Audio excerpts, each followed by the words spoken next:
รายการนี้ไม่เหมาะกับเด็กอายุต่ำกว่า 15 ปี และตุ๊กแต๋วที่แฝงตัวมาหากินในพระศาสนา ผู้ปกครองหรือพระผู้ใหญ่ควรพิจารณาในการรับฟัง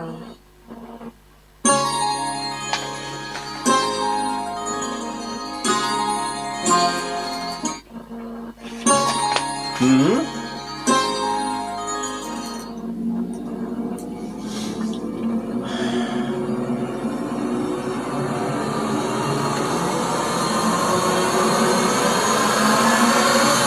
เดอะเฮียน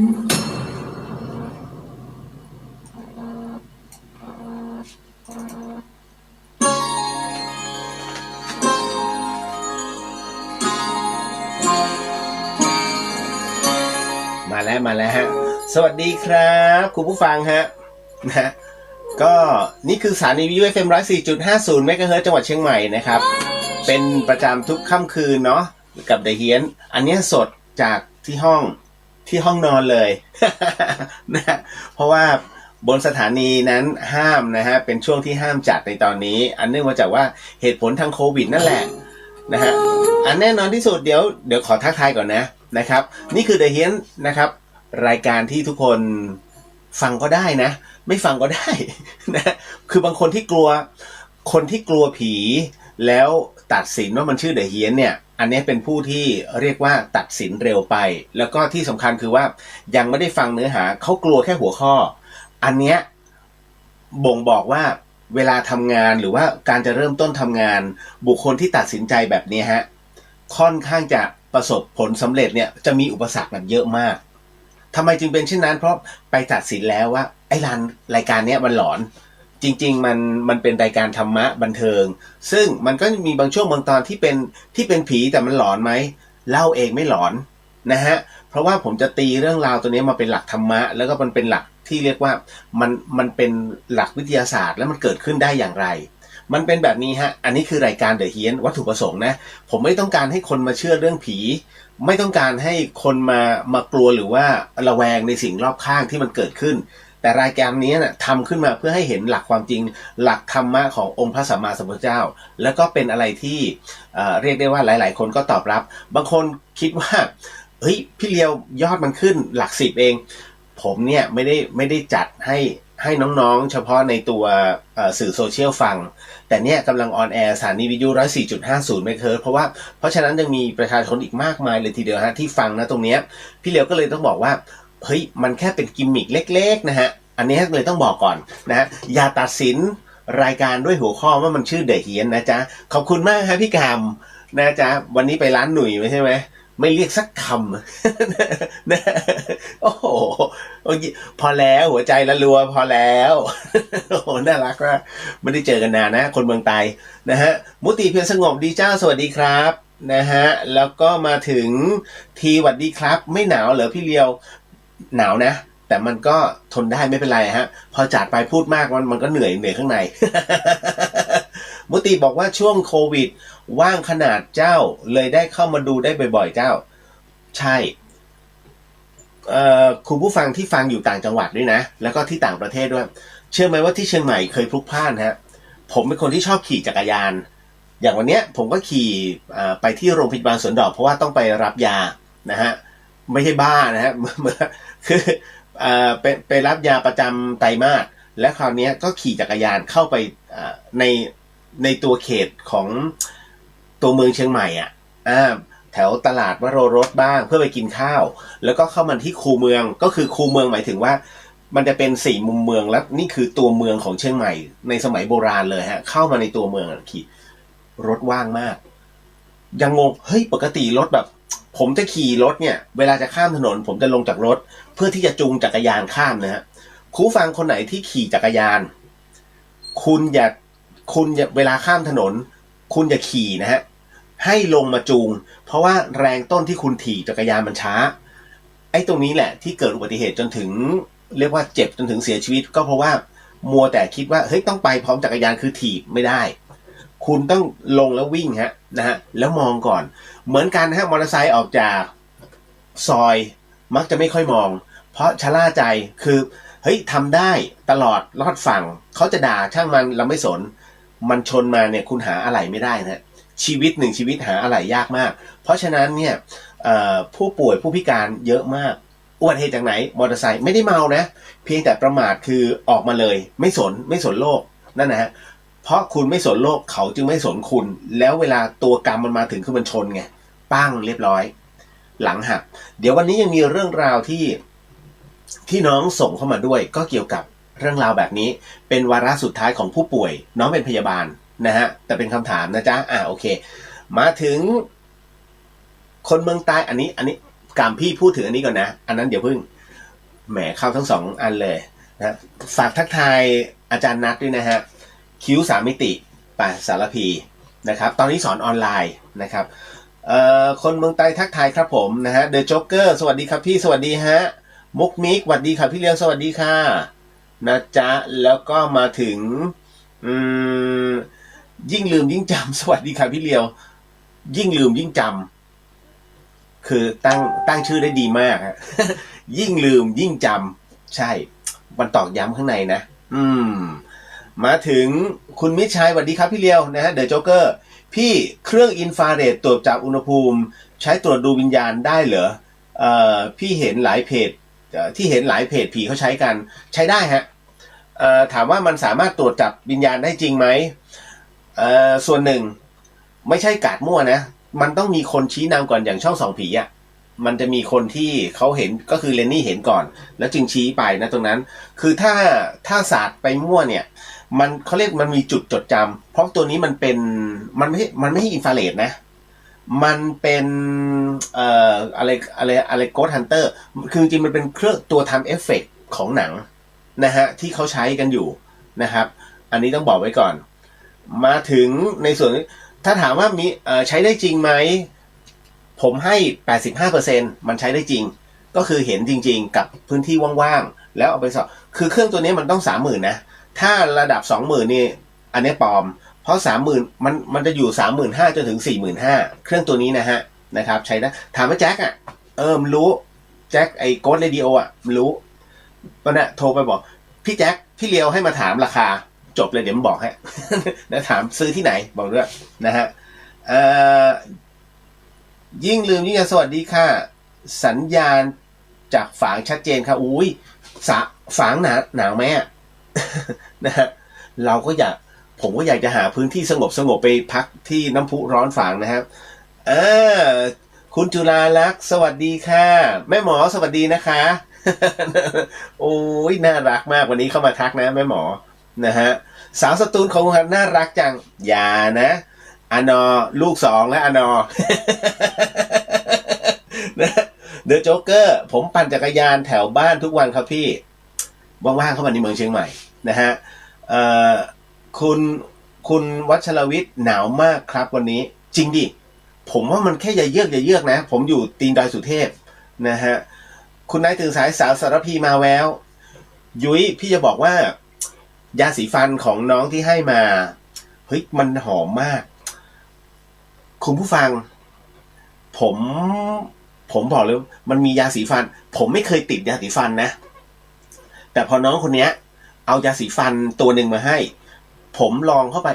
คือเวลาคุณสีฟันเนี่ยใครที่บีบยาสีฟันเต็มหลอดบ้างไม่ใช่นะเวลาบีบยาสีฟันเนี่ยเขาให้บีบเฉพาะตรงหัวแล้วที่เหลือมันจะปาดของมันไปเองบางคนครับใช้ซะฟองฟอดเต็มปากเลยว่าเหมือนคนโดนวางยาแต่ไม่ใช่ฮะมันคือยาสีฟันคุณก็สีธรรมดานี่แหละนะฮะแต่ไอยาสีฟันตัวนี้ที่น้องให้มาเฮ้ยสุดยอดมันหอมมันเป็นสมุนไพรนะอันนี้ไม่ได้มีส่วนได้ส่วนเสียกับน้องเขานะแต่มันหอมละอุละอบอวนทั้งปาก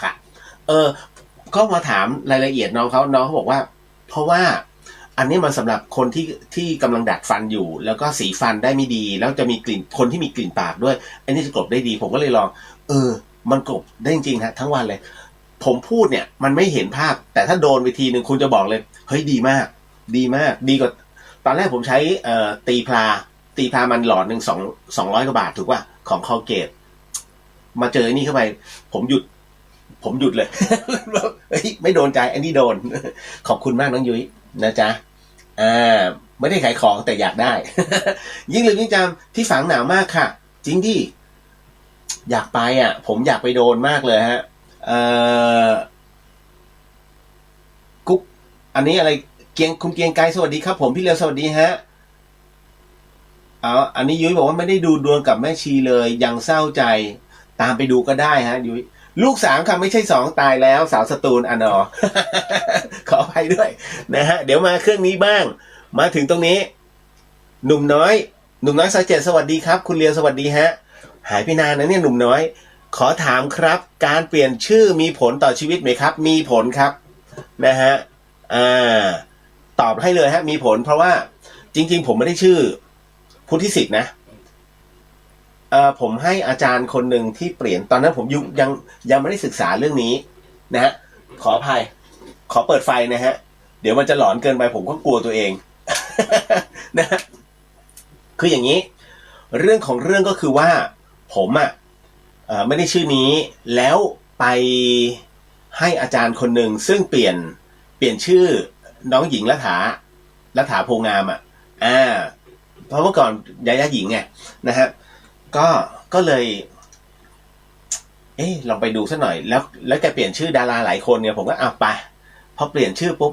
ดวงเปลี่ยนเลยนะช่วงนั้นมันเป็นช่วงที่ชีวิตผมแบบโลมากแล้วอาจารย์ท่านเนี้ยผมจำชื่อแกไม่ได้ตอนนั้นอยู่แถวสะพานควายฮะอยู่ทางโรงแรมจำชื่อโรงแรมนะชื่อโรงแรมอลิซาเบธไม่ใช่ม่านรูดนะไม่ใช่ม่านรูดโรงแรมอลิซาเบธนะฮะแล้วอาจารย์จะอยู่ข้างหนึ่ง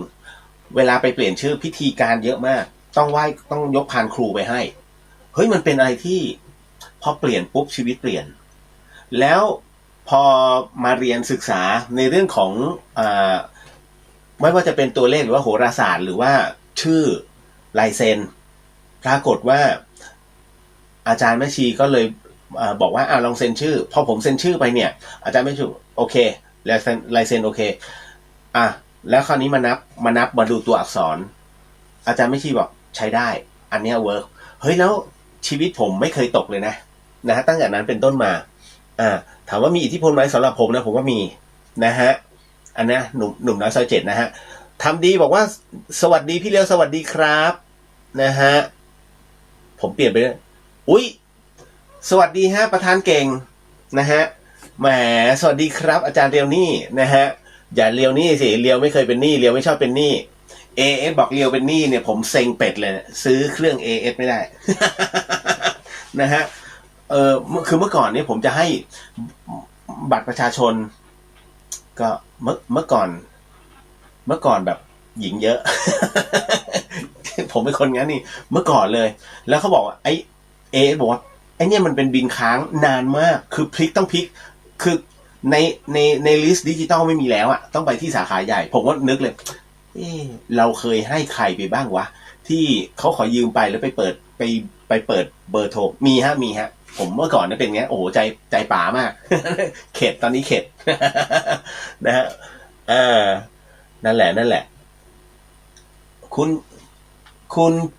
เดี๋ยวนะอันนี้ยุ้ยบอกขอบคุณค่ะชัยครับบอกว่าสวัสดีครับพี่เรียวอากาศหนาวๆแบบนี้รักษาสุขภาพด้วยนะฮะอันนี้เปลี่ยนเวิร์ดนิดนึงไม่ได้ก๊อปลงมาทั้งหมด แหมคุยก็ได้คุยอย่างอื่นก็ได้ฮะน่ารักมากผมชอบแซว ผมจะเป็นอะไรที่จำบางทีก็จำแล้วเอามาอันนี้เป็นบทซ้ำไงนะฮะอย่าว่ากันนะผมเป็นคนที่ชอบแซว นั่งคนเดียวมันเหงาปกติมันต้องเป็นจัดคู่ไงฮะมาถึงเดี๋ยวเรื่องราวข่าวคราวก่อนเพราะว่าวันนี้ยังไงก็อยู่กันยาวนะฮะจนถึงตี 1นะครับก็ช่วงนี้หนาวจริงนะแล้วเมื่อตอนหัวค่ำคุณแม่โทรมาคุณใช่ไหมผมเหมือนเด็กเลยอ้อนแม่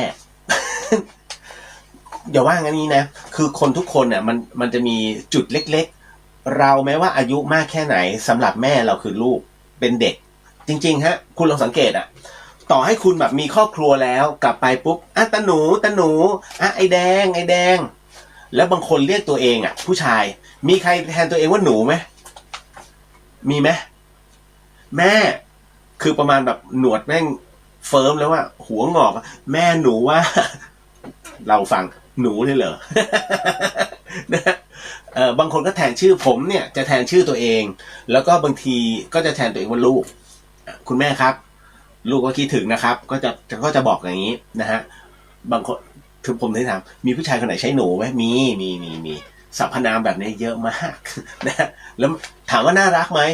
คือเพื่อนผมคนหนึ่งเอาง่ายๆเมื่อก่อนมันเป็นมาเฟียพูดเลยเป็นมาเฟียอันนี้อยู่ที่กรุงเทพมันเป็นมาเฟียแล้วคราวนี้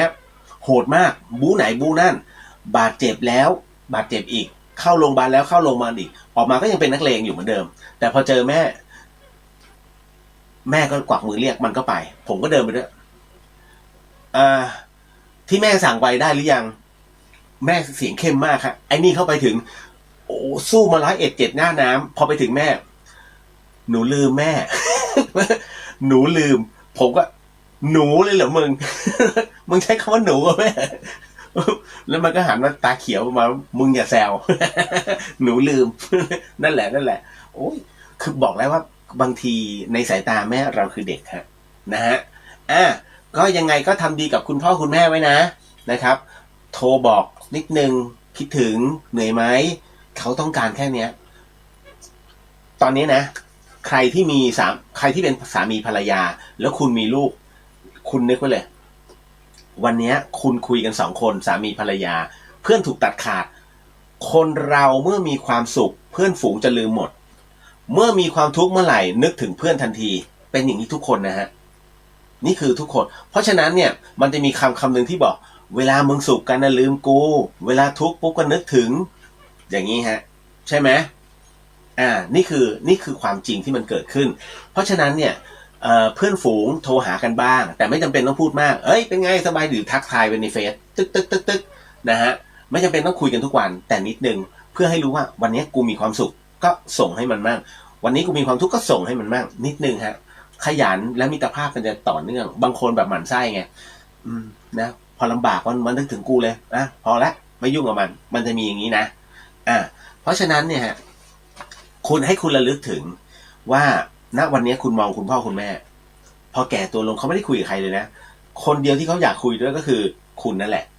ลูกเขาไม่รู้จะคุยกับใครแล้วอย่างคุณแม่ผม85ปีนี้และอัลไซเมอร์ด้วยเขาโทรมาคำเดียวคิดถึงเนี่ยจะลืมหน้าลูกแล้วทำไงผมอยากไปใจจะขาดอยากจะขับรถลงไปที่กรุงเทพไปนอนบ้านไปอยู่กับเขาแต่มันทำไม่ได้ไงเพราะว่ามันต้องมีเหตุที่ต้องเดินทางถูกไหมฮะที่รัฐเขาประกาศนั่นแหละผมเข้าใจว่าไม่มีใครที่จะคุยกับเขาได้ยิ่งแก่ตัวลงคุณจะเป็นอัลไซเมอร์เหมือนกับหัวใจฮะคุณผู้ฟังต้องฟังไว้นิดนึงมันเป็นความรู้ก็คือว่าหัวใจของคุณผู้ฟังเนี่ยทุกคนเลยตอนนี้มันยังเต็มร้อยอยู่เมื่อคุณอายุ30เมื่อไหร่ปุ๊บ31ปุ๊บจากทำงาน 100% มันจะลดลงฮะจะเหลือ99 98 91นี่เป็นเปอร์เซ็นต์นะฮะไม่ใช่การเต้นหัวใจมันเป็นเปอร์เซ็นต์ของการทำงานหัวใจเมื่อไหร่ก็ตามที่คุณอายุ50หัวใจคุณเนี่ยจะลดการทำงานลงเหลือ 65% มันเต้นมาทั้งชีวิตคุณเมื่อไหร่ก็ตามที่คุณอายุ65ขึ้นไปหัวใจคุณเนี่ยจะลดลงทำงานเหลือแค่ 58% แล้วจากนั้นเนี่ยมันจะลดลงจนถึงวาระของมันนั่นคือหัวใจหยุดเต้นทำไมจึงเป็นเช่นนั้นเพราะพลังงานพลังงานไฟฟ้าที่มันอยู่ในภายในร่างกายคุณมันเสื่อมแล้วมันหาอะไรไม่ได้อันตรายมากนะฮะเห็นไหมผมถือว่าชีวิตคนเราเหมือนทูบ1 ดอกทูบ1 ดอกที่เขาปากผีทูบ1 ดอกในที่นี้หมายถึงอะไรทูบ1 ดอกในที่นี้ก็คืออันนอเป็นมุสลิมไม่เป็นไรมุสลิมก็ฟังได้นะฮะมันเป็นความรู้นะอันนอของชาวพุทธเวลาตายเนี่ยเขาจะมีทูบจุดทูบ1 ดอกแล้วปักเอาไว้เขาไม่ได้มาคนจะคิดว่าทูบ1 ดอกเนี่ยเป็นการขอขมาศพหรือว่าพูดกับศพพูดกับวิญญาณนะพลังงานเนี่ยที่เขาตายจริงๆแล้วมันไม่ใช่ทูบ1 ดอกแต่ละคนเนี่ยจริงๆแล้วเขาให้จุดแล้วก็ปักเอาไว้คุณจะว่ามันแล้วแต่มันไหว้อัตโนมัติคือเป็นการไหว้คารวะแต่การจุดทูบ1 ดอกเนี่ยจริงๆแล้วเขาให้จุดแล้วนั่งเพื่อดูแล้วเพ่งเป็นทางธรรมะ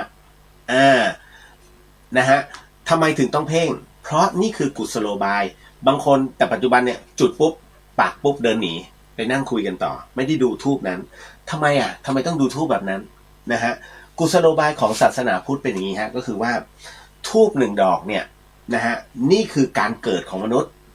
นะฮะนี่คือเมื่ออยู่ในท้องมันเป็นทูป1 ดอกซึ่งยังไม่ได้จุดแต่เมื่อไหร่ก็ตามที่ทูปนั้นกำลังลนไฟนะฮะนั่นคือคุณออกมาแล้วเริ่มออกมาฮะนะเริ่มจะคลอดพอไฟเนี่ยมันติดที่ปลายทูบแล้วเมื่อไหร่ก็ตามที่คุณสะบัดปุ๊บแล้วควันเริ่มออกจากทูบนั่นคือคุณหลุดมาจากท้องแม่แล้วและนับตั้งแต่วันนั้นเป็นต้นมาชีวิตคุณเริ่มนับถอยหลังเพราะฉะนั้นทูบก็คือชีวิตฮะที่ตัวไฟเนี่ยมันลามลงมาจนกระทั่งถึงขั้วของมันที่ต้องมอดมันก็จะดับลงนั่นก็คือการใช้ชีวิตของคนฮะการใช้ชีวิตของคนที่อยู่ณปัจจุบันเนี่ยมันจะถอยลงเหมือนกันเหมือนตัวทูบฮะไล่ลงมาจนกระทั่งถึงวาระสุดท้ายนั่นก็คือถึงตรงก้านทูบที่มันไม่สามารถจุดติดได้นั่นคือทุกคนต้องตายลงนี่คือกุศโลบายทางธรรมแต่เราไม่มีใครคาดคิดหรือว่าไม่มีใครคาดถึงแต่คุณเชื่อไหมพระกรรมฐานเวลาปักธูปไว้เนี่ยนะฮะแม้กระทั่ง3 ดอกนะฮะก็พุทธคุณธรรมคุณสังฆคุณของพุทธเจ้าพระบริสุทธิคุณก็เหมือนกันนะพอปักไว้เนี่ยเมื่อท่านพิจารณาเสร็จปุ๊บเนี่ยบางรูปท่านก็จะพิจารณานี่คือชีวิตจนกระทั่งเสร็จปุ๊บเนี่ยชีวิตนั้นสุดท้ายของมันคือสัจธรรมดับลงถึงเข้ากรรมฐานมันเป็นสัจธรรมจริงๆนี่คือความจริงนะฮะของโลกมนุษย์ดังนั้นเราต้องใช้ชีวิตอย่างระมัดระวังแล้ววันนี้ก็มีคำถามเหมือนกันฮะมาถึงตรงนี้เดี๋ยวไปเข้าเรื่องราวก่อนไหมหลายคนคงเบื่อโควิดผมไม่สรุปนะโควิดแต่มันมีอันหนึ่งฮะที่ต้องบอกว่าในช่วงโควิดแบบนี้เราจะทำอย่างไรเพราะว่าตอนนี้ประเทศไทยครับประเทศไทยนะโนอยู่สตูลเนี่ยนะฮะ คืออย่างนี้คุณผู้ฟังตอนนี้ต้องบอกเลยที่แม่สอดฮะมันหนักมันไม่ใช่หนักเพราะเราชาวไทยนะแต่ตอนนี้มันหนักฮะเพราะว่าข่าวเนี่ยรายงานมาบอกว่าที่บริเวณทางเข้าเรียกว่าทางเส้นทางธรรมชาติเนี่ยริมแม่น้ำเมยนะฮะแถวตรงแม่สอดนะครับต้องบอกว่าตอนนี้มันมีรถบรรทุกทหารรถตู้โดยสารแล้วก็รถบรรทุกปิดผ้าใบอย่างมิดชิดนะหลายคันเลยทีเดียวฮะเข้าไปในบริเวณของท่าข้ามตรงข้ามบ่อนคาสิโนนะเรียกว่าบ่อนคาสิโนเขาเรียกว่าบ่อนสกายคอมเพล็กซ์เพื่อที่จะรับตัวคนไทยจำนวน51 คนฮะคนไทยทั้ง51 คนนั้นคือเป็นผู้ที่แสดงความจำนงกลับเข้ามานะฮะกับฝ่ายความมั่นคง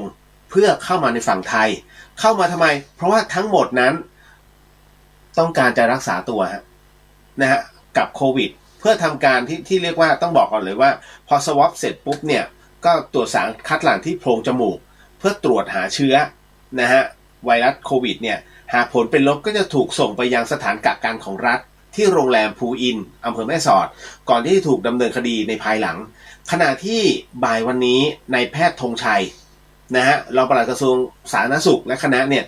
ก็เรียกว่าจะเดินทางเพื่อติดตามเรื่องการสร้างโรงพยาบาลสนามนะที่แม่สอดนอกจากนี้เนี่ยหน่วยงานภาค4นะกองทัพภาค4เนี่ยฮะก็กองกำลังนเรศวรก็ปรับแผนผังในการรับมือแรงงานต่างด้าวชาวเมียนมาที่จะทะลักเข้ามานะเพราะว่ารัฐบาลนั้นเปิดนะจะฟังให้ดีนะฮะรัฐบาลเปิดให้แรงงานต่างด้าวที่ผิดกฎหมายนั้นสามารถอยู่ในประเทศไทยได้นะฮะอันเนี้ยไม่เท่าไหร่แต่อันเนี้ยที่ผมหงุดหงิดใจนะฮะก็คือว่าคุณผู้ฟังบ้านเราเนี่ยมันจะมีเราจะติดเพื่อนบ้านนะฮะไม่ว่าจะเป็นลาวเมียนมาเขมรมาเลเซียนี่คือเพื่อนบ้านของเรา4 ภูมิภาคที่อยู่ล้อมประเทศไทยแต่ในขณะเดียวกันฝั่งเมียนมาจะมีชนกลุ่มน้อยซึ่งเขาถือว่าเป็นรัฐหนึ่งของเมียนมาทุกช่วงของที่เมื่อไหร่ก็ตามที่ฝนไม่ตกจะเกิดสงครามฮะนี่คือสัจธรรมพี่น้องชาวไทยใหญ่มักจะรู้ดีนะฮะพี่น้องชาวเมียนมาที่อยู่ในประเทศไทยก็จะรู้ดีดังนั้นเริ่มเลยฮะตอนนี้ เพราะว่าตอนนี้ที่ชายแดนแม่สอดเริ่มระอุทหารเมียนมาเปิดฉากยิงถล่มฐานที่มั่นของกะเหรี่ยงผู้อพยพกว่า500คนเจาะทะลักเข้าไทยคุณพระช่วยมึงใช่เวลาไหมเนี่ยนะฮะณตอนนี้นะฮะคือเราก็ไม่อยากไปก้าวก่ายประเทศเขานะแต่มันกระทบไงนะฮะนะฮะเพราะณตอนนี้ถึงต้องบอกว่าผู้สื่อข่าวรายงานจากชายแดนไทยเมียนมาตรงข้ามของท่าสองยางเนี่ยหลังที่ตากนะฮะหลังจากที่ได้มีทางการเมียนมานั้นมีคำสั่งให้3นายทหารระดับผู้บังคับกองพันนั้นให้พ้นจากตำแหน่งในข้อหาสมรู้ร่วมคิดกับชาวต่างชาติสร้างความเสียหายครับให้กับประเทศเมื่อ2 วันที่ผ่านมาส่งผลทำให้สถานการณ์ชายแดนในฝั่งเมียนมานั้นตึงเครียดกับการแพร่ระบาดเชื้อไวรัสโควิด -19 อยู่แล้วเนี่ยยังสุ่มเสี่ยงเกิดการปะทะกันระหว่างทหารฝ่ายรัฐบาลเมียนมากับกองกำลังติดอาวุธซึ่งภายใต้การนำของ3ผู้นำทหารนั้นถูกสั่งปลดตำแหน่งคุมกำลังติดอาวุธนับหมื่นนายสั่งเตรียมพร้อมรบตลอด24ชั่วโมงนะฮะล่าสุดนั้นกำลังทหารเมียนมานั้นได้เปิดฉากโจมตีนะกำลังชนกลุ่มน้อยติดอาวุธท้ายหมู่บ้านนะฮะเขตกองพล5ของรัฐกะเหรี่ยงในจังหวัดผาอันตรงข้ามกับท่าสองยางนะฮะทั้ง2ฝ่ายนั้นมีการประทะอย่างดุเดือดก็คือใช้อาวุธฮะคือใช้อาวุธประจำกายแล้วก็อาวุธหนักเนี่ยโจมตีระหว่างกันส่งผลทำให้ราษฎรกะเหรี่ยงนั้นจำนวนกว่า80ครอบครัวหรือว่า588คนหนีออกจากหมู่บ้านของตัวเองมาอยู่ตอนนี้ฮะอยู่ตามป่าเขาและตามถ้ำหลบในเขตที่หลบภัยที่สามารถหลบกระสุนปืนได้ท่ามกลางอากาศที่หนาวเย็นขณะที่พลโทอภิเขตซื่อสัตย์แม่ทัพภาค3เนี่ยก็บอกว่าการปลดผู้นำระดับสูงของกองทัพชนกลุ่มน้อยและก็อาจนำไปสู่ความรุนแรงนั้นนะเชื่อว่าน่าจะเป็นไปได้นะฮะไม่น่าจะเป็นไปได้จะยังไม่ส่งผลกระทบกับประเทศเนื่องจากว่าเป็นความขัดแย้งทางด้านผลประโยชน์มากกว่าและถือว่าเป็นเรื่องภายในประเทศเมียนมาแต่ถ้าเขาหลบมาก็มีเฮ500กว่าชีวิตพังสิครับนะฮะนะฮะอันเนี้ยหงุดหงิดแม่ฟังแล้วหงุดหงิดเนอะมันใช่เวลาที่ไหนอ่ะเมียนมาไม่เป็นไรหนุ่มๆสาวๆกำลังมีสิวนะฮะผมก็ไม่รู้หรอกเพราะว่าผมเป็นคนที่ไม่มีสิวจริงๆผมเป็นคนที่ไม่มีสิวนะยกเว้นว่าถ้าสมมุติว่าเราออกกำลังเมื่อก่อนเราเป็นนักกีฬาไงซ้อมวันละ10 กว่าชั่วโมงนะฮะไม่ได้โม้นะซ้อมบางที8 ชั่วโมงเป็นอย่างต่ำ12 ชั่วโมงเป็นอย่างมากนะฮะสิวมันจะขึ้นแต่ผมอะนิดนึงแล้วก็บีบเป็นอย่างนี้ผู้ชายที่แบบหน้าผ่องๆอ่ะมันผู้หญิงถ้าเขาชอบแบบนั้นนะฮะก็ชอบอ่ะแต่สำหรับผมเนี่ยผมไม่ค่อยชอบผมชอบให้หน้าตัวเองเป็นแผลทำไมเป็นงั้นมันคือผู้ชายแต่ถ้าผู้ชายผิวเนียนๆนุ่มๆผมว่ามันไม่ทนทานแล้วมันจะกลายเป็นสำอางไปเข้าป่าเนี่ยไม่ได้โดนฝุ่นโดนมันรำคาญเพราะฉะนั้นเนี่ยผมจะไม่เข้าไปอยู่ในกลุ่มของน้องๆหรือว่าเด็กๆที่หน้าใสๆผู้ชายไม่ผมเนี่ยอะไรก็ได้เพราะเวลาผมนอนกลางดินกินกลางทรายเลยน้องๆออฟโรดเขาจะรู้ดีแล้ววันนี้มันมีเรื่องราวเกี่ยวกับสิวฮะคุณผู้ฟังเพราะว่าเหตุการณ์นี้เกิดขึ้นที่ประเทศจีนเพราะว่าหนุ่มจีนคนหนึ่งติดเชื้อรุนแรงปางตายเลยทีเดียวฮะถูกหามเข้าห้อง ICU เหตุเพราะบีบสิวใต้คางตรงริมฝีปากเนี่ยฮะ คุณมาช่วยนะฮะเพราะตรงนี้นี่เองฮะหลังจากที่ชายคนนี้บีบสิวไปแล้วเนี่ยปากของนายเฉินก็พองอย่างน่าตกใจและเชื้อโรคเนี่ยก็ลุกลามไปนะมันเข้าไปข้างในเลยฮะแล้วไปถึงปอดทั้ง2 ข้างจนมีอาการเป็นน่าเป็นห่วงต้องถูกนำเข้าห้อง ICU นะฮะสถานีโทรทัศน์เจียงซูรายงานว่านายเฉินเนี่ยเริ่มมีการมีไข้แล้วก็หายใจลำบากไม่นานหลังจากที่บีบสิวเมื่อต้นเดือนธันวาคมที่ผ่านมาจากนั้นปากก็บวมขึ้นก่อนภรรยาพาไปส่งโรงพยาบาลนะฮะแล้วตอนนี้ยังบอกไม่ได้เพราะว่าตอนนี้อยู่ในห้อง ICU 1 เดือนแล้วก็พยายามช่วยเหลือชีวิตอยู่เหตุเพราะสิวเม็ดเดียวอะระวังเนอะระวังเนอะตอนนี้ทุกคนจะเหมือนผมอันหนึ่งก็คือว่าใครก็ตามที่มียานพาหนะไม่ว่าจะเป็นมอเตอร์ไซค์นะฮะหรือว่ารถยนต์นะครับต่อภาษีตอนนี้เขาให้ออนไลน์นะจ๊ะที่รักนะฮะไม่ได้ถ้าไปถึงสถานีขนส่งเนี่ยเขาอาจจะไล่กลับภาษีรถยนต์ออนไลน์ปี64นั้นมันมีขั้นตอนอย่างไรบางคนอาจจะยุ่งยากหน่อยแต่ แต่ก็ลองไปเวลาคุณไปตรวจเช็คเนี่ยก็จ้างเขาก็ได้นะฮะกรมการขนส่งทางบกนั้นนะฮะอำนวยความสะดวกในการต่อภาษีรถยนต์ออนไลน์ผ่านระบบe-service นะฮะในปี 64 สำหรับรถยนต์นั่งส่วนบุคคลนั้นที่มีอายุการใช้งานไม่เกิน 7 ปีและรถจักรยานยนต์มอเตอร์ไซค์ที่มีอายุไม่เกิน 5 ปีนั้นโดยมีรายละเอียดดังนี้นะฮะประเภทที่สามารถยื่นชำระภาษีผ่าน e-service ได้นี้ก็คือว่าเป็นรถยนต์ส่วนบุคคลไม่เกิน 7 คนอายุไม่เกิน 7 ปีรถนั่งส่วนบุคคลเกิน 7 คนอายุไม่เกิน 7 ปีรถบรรทุกส่วนบุคคลอายุไม่เกิน 7 ปีรถจักรยานยนต์นั้นนะฮะอายุไม่เกิน 5 ปีนะฮะรวมไปถึงทั้งนี้นะครับรถที่สามารถต่อภาษีออนไลน์ผ่านระบบ e-service นั้นจะต้องไม่ค้างชำระภาษีเกิน 1 ปีและมีน้ำหนักรถไม่เกิน 2,200 กิโลกรัมหากค้างเกิน 1 ปีแล้วก็มีน้ำหนักเกิน 2,200 กิโลกรัมเนี่ยก็จะต้องเข้ารับการตรวจสภาพที่สถานตรวจสภาพรถยนต์หรือว่าตรอ.แล้วก็ยื่นชำระภาษีที่สำนักงานขนส่งเท่านั้นโดยสามารถต่อภาษีล่วงหน้าได้ไม่เกิน 90 วันฮะเงื่อนไขของพรบประกอบการยื่นภาษีนั้นก็คือการต่อภาษีรถยนต์ประจำปีผ่านออนไลน์นั้นสามารถซื้อพรบได้จากในระบบ e-service ด้วยก็คือซื้อจากตัวแทนประกันนั่นแหละนะก็คือซื้อผ่านระบบ e-service ให้ผู้บริการ2รายคือบริษัทเทเวศประกันภัยแล้วก็บริษัทวิริยะประกันภัยซื้อระบบเองนะจำเป็นต้องกรอกข้อมูลประกันภัยเลขกรมธรรม์แล้วก็วันสิ้นสุดอายุของการคุ้มครองนี่แหละฮะส่วนในเรื่องของอัตราค่าบริการก็แล้วแต่ขั้นตอนการชำระภาษีมอเตอร์ไซค์ใน e-service แล้วก็รถยนต์นะฮะคุณผู้ฟังดูตรงนี้ให้เข้าไปยังเว็บไซต์ของ e-service นะฮะ .dlt.go.th นะฮะอันที่2ก็คือลงทะเบียนขั้นตอนที่2คือลงทะเบียนขอรับรหัสผ่านแล้วก็ล็อกอินเข้าสู่ระบบอันที่3คือล็อกเมนูยื่นชำระภาษีรถยนต์ประจำปี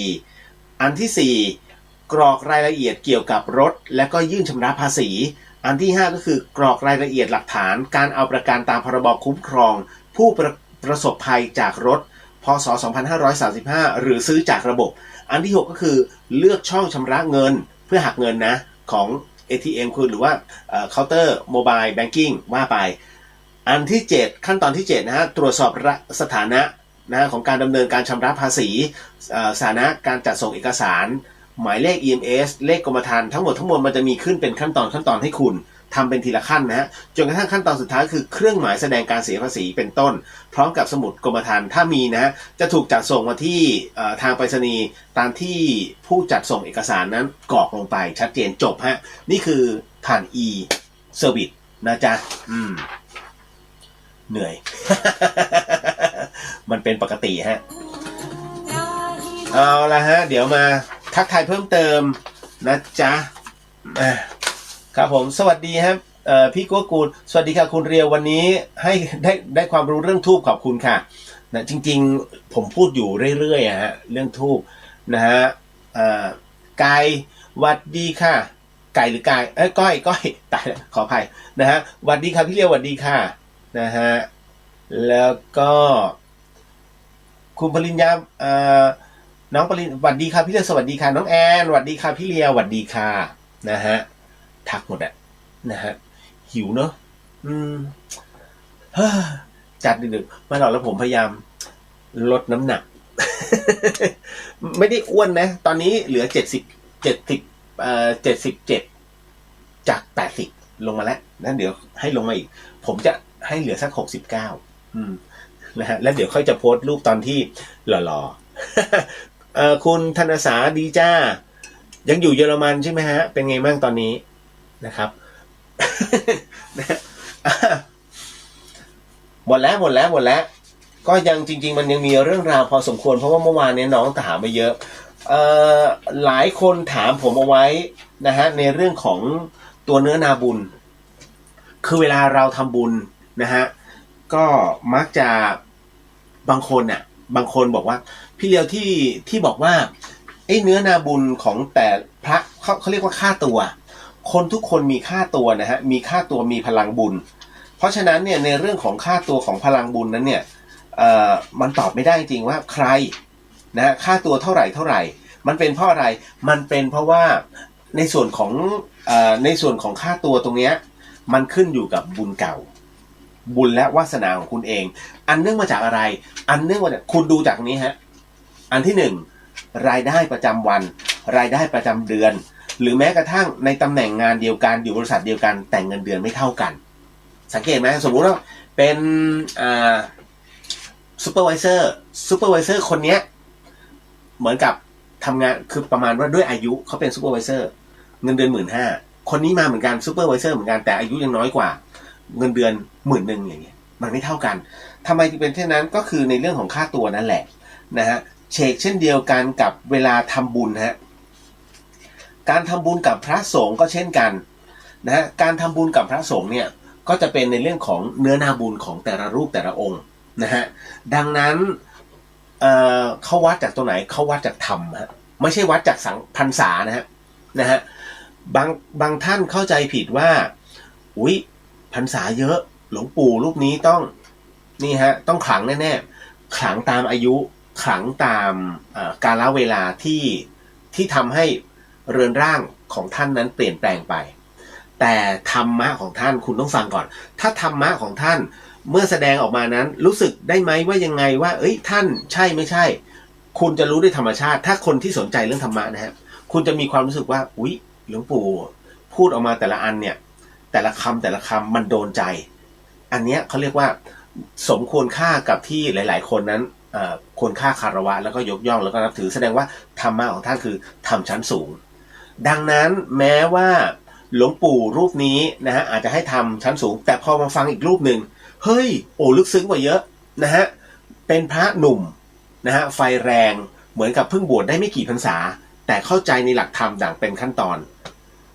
เรื่องบางเรื่องก็อาศัยอันที่หนึ่งก็คืออุปกรณ์ในการช่วยเหลือในเรื่องของการเข้าใจในธรรมอันที่สองคือเรื่องของการฝึกฝนนะฮะเพราะฉะนั้นพระหนุ่มอาจจะบรรลุได้เร็วกว่าดังนั้นเนี่ยถึงได้บอกว่าบางทีวัดกันไม่ได้คุณอาจไปทำกับพระผู้สูงอายุแต่ธรรมะของท่านเนี่ยยังไม่ถึงแก่นผมก็บอกไม่ได้หรอกถึงแก่นไม่ถึงแก่นวัดกันยังไงนะฮะแต่เราจะรู้ด้วยเซนส์นะพอถึงตรงนั้นเสร็จปุ๊บเนี่ยเมื่อทำบุญไปแล้วค่าตัวอาจจะหมายถึงว่าค่าของบุญอย่างที่ผมบอกว่าถ้าทำอะไรได้อย่างนั้นคุณทำ1 บาทคุณก็ได้กลับมา1 บาทอันนี้คือคนอีกประเภทหนึ่งถ้าทำบุญถวายไป1 บาทนะฮะกลับมา10,000อย่างเงี้ยนี่คือค่าตัวของผู้ปฏิบัติอีกแบบหนึ่งแต่ถ้าทำบุญ1 บาทแต่กลับมาเป็นล้านเลยฮะอันนี้คือค่าตัวของผู้ที่มีค่าเขาเรียกค่าตัวอัปปมาโนคือบำเพ็ญมานะต่อนะดังนั้นเนี่ยเรื่องราวตรงนี้เดี๋ยววันนี้พูดเลยก็ได้นะฮะอย่างเช่นเวลาคุณจะช่วยเหลือหรือว่าคุณจะมอบอะไรให้กับใครก็แล้วแต่พระที่มีมูลค่าของเขาเรียกค่าตัวบุญของท่านเนี่ยเป็นอัปปมาโนในสมัยปัจจุบันเนี่ยถามว่าหายากไหมหายากแต่ถามว่ามีไหมมีฮะเพราะฉะนั้นในเรื่องของการทำบุญนะฮะต่างๆนานาเนี่ยค่าตัวของท่านเป็นอัปปมาโนนั้นต้องหาเป็นพระอรหันต์ซึ่งยากมากแต่ถามว่ามีไหมมีนะฮะซึ่งเราก็ตอบไม่ได้แต่ครูบาอาจารย์อาจจะรู้ว่ารูปไหนเป็นจบกระบวนธรรมชั้นสูงเป็นพระสุปฏิปันโนดังนั้นในเรื่องของการทำบุญนะเกี่ยวกับพระพุทธศาสนาหรือว่ากับค่าตัวของพระเนี่ยเป็นอีกเรื่องหนึ่งอย่างเช่นผมยกตัวอย่างตรงนี้นะฮะมันเป็นตารางบุญอันนี้คือเป็นตารางบุญเลยนะฮะของหลวงพี่ภัสกรซึ่งคัดจากพระไตรปิฎกในส่วนของตรงนี้ฮะมันเป็นการสรุปย่อนะจากเวลามาสูตรนะฮะก็สีหนาฏเวลามาสูตรสีหนาฏวรรคที่2พระสุตตันตปิฎกอังคุตรนิกายนวกนิบาตนะฮะเพราะฉะนั้นเนี่ยอันเนี้ยมันมีหลักฐานในเรื่องของคือพระไตรปิฎกไม่โกหกนะฮะแต่อาจจะถูกเติมมาบ้างบางสมัยบางยุคแต่จะมีการชำระอยู่เรื่อยว่าอันไหนเกินจริงเขาจะตัดออกจริงๆถ้าไม่ติดโควิดมีแว่วๆว่าจะมีการชำระพระไตรปิฎกอีกรอบหนึ่งซึ่งผมก็ไม่เคยเห็นอันนี้คือการชำระพระไตรปิฎกเนี่ยฮะถ้าเกิดขึ้นในประเทศไทยเพราะว่าประเทศไทยจะมีสมัชชาสงฆ์นะฮะเป็นสมัชชาที่ใหญ่มากคราวนี้คณะสงฆ์ที่ถือพระพุทธศาสนาไม่ว่าจะเป็นนิกายไหนก็แล้วแต่ทั่วโลกจะมาที่ประเทศไทยนะฮะอันนี้คือถ้าไม่ติดโควิดตั้งแต่ปีที่แล้วนะเขาจะมีการทำสังคายนาพระไตรปิฎกอีกครั้งหนึ่งนะฮะแต่ตอนนี้โอ้โห รอบสุดท้ายมันหลายร้อยปีแล้วนะฮะก็ถือว่าเป็นอีกหนึ่งประวัติศาสตร์เลยถ้าเป็นไปได้นะครับ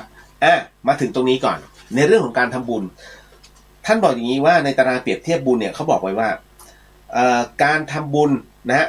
ให้กับนาบุญคือใครเป้าหมายคุณผู้ฟังที่ฟังอยู่นะตอนนี้กำลังมองหานาบุญที่อยากจะทำบุญด้วยอย่างสมมติพี่เลียวไงฮะอิ่มบุญอุ่นไกเนาะเดี๋ยวนะจบไปแล้วนะอิ่มบุญอุ่นไกเนาะมันจบไปแล้วนะบางคนบอกว่าเดี๋ยวทำบุญกับพี่เลียวถ้าทำบุญกับผมคุณจะได้บุญอย่างไรนะฮะทำบุญกับคนทุศีล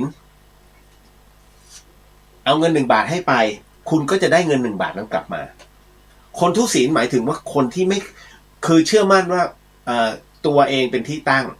นะฮะทำในสิ่งที่ตัวเองพอใจศีลเสริญไม่สนนะฮะเพราะฉะนั้นชั่วบ้างดีบ้างกูทำคนที่มีหลักความเชื่ออย่างนี้เขาเรียกคนทุศีลมันไม่มีหลักยึดตามมาด้วยปุถุชนคนธรรมดาปุถุชนคนธรรมดานั้นยังพอมีศีลบ้างแต่อาจจะไม่ครบนะฮะเพราะฉะนั้นณตรงนี้ทำ1 บาทได้100ฮะได้กลับมา100 บาทนะฮะเวลาคุณดูเลือกนาบุญนะฮะแล้วกัลยาณชนล่ะกัลยาณชนคือผู้มีศีลทำ1 บาทได้กลับมา10,000ผมจัดอยู่ในประเภทไหนพี่เลียวเนี่ยจัดอยู่ในประเภทอันนี้ฮะกึ่งปุถุชนและกัลยาณชนพี่เลียวทำไมมึงพูดนะเพราะผมคือคนธรรมดานะฮะทำ1 บาทกลับคืน10,000ปุถุชนตอนไหนปุถุชนบางช่วงเวลาฮะหมายถึงว่าศีลเราขาดบ้างนะช่วงที่เราไม่อยู่แต่ผมเป็นในส่วนของกัลยาณชนตอนไหนผมเป็นกั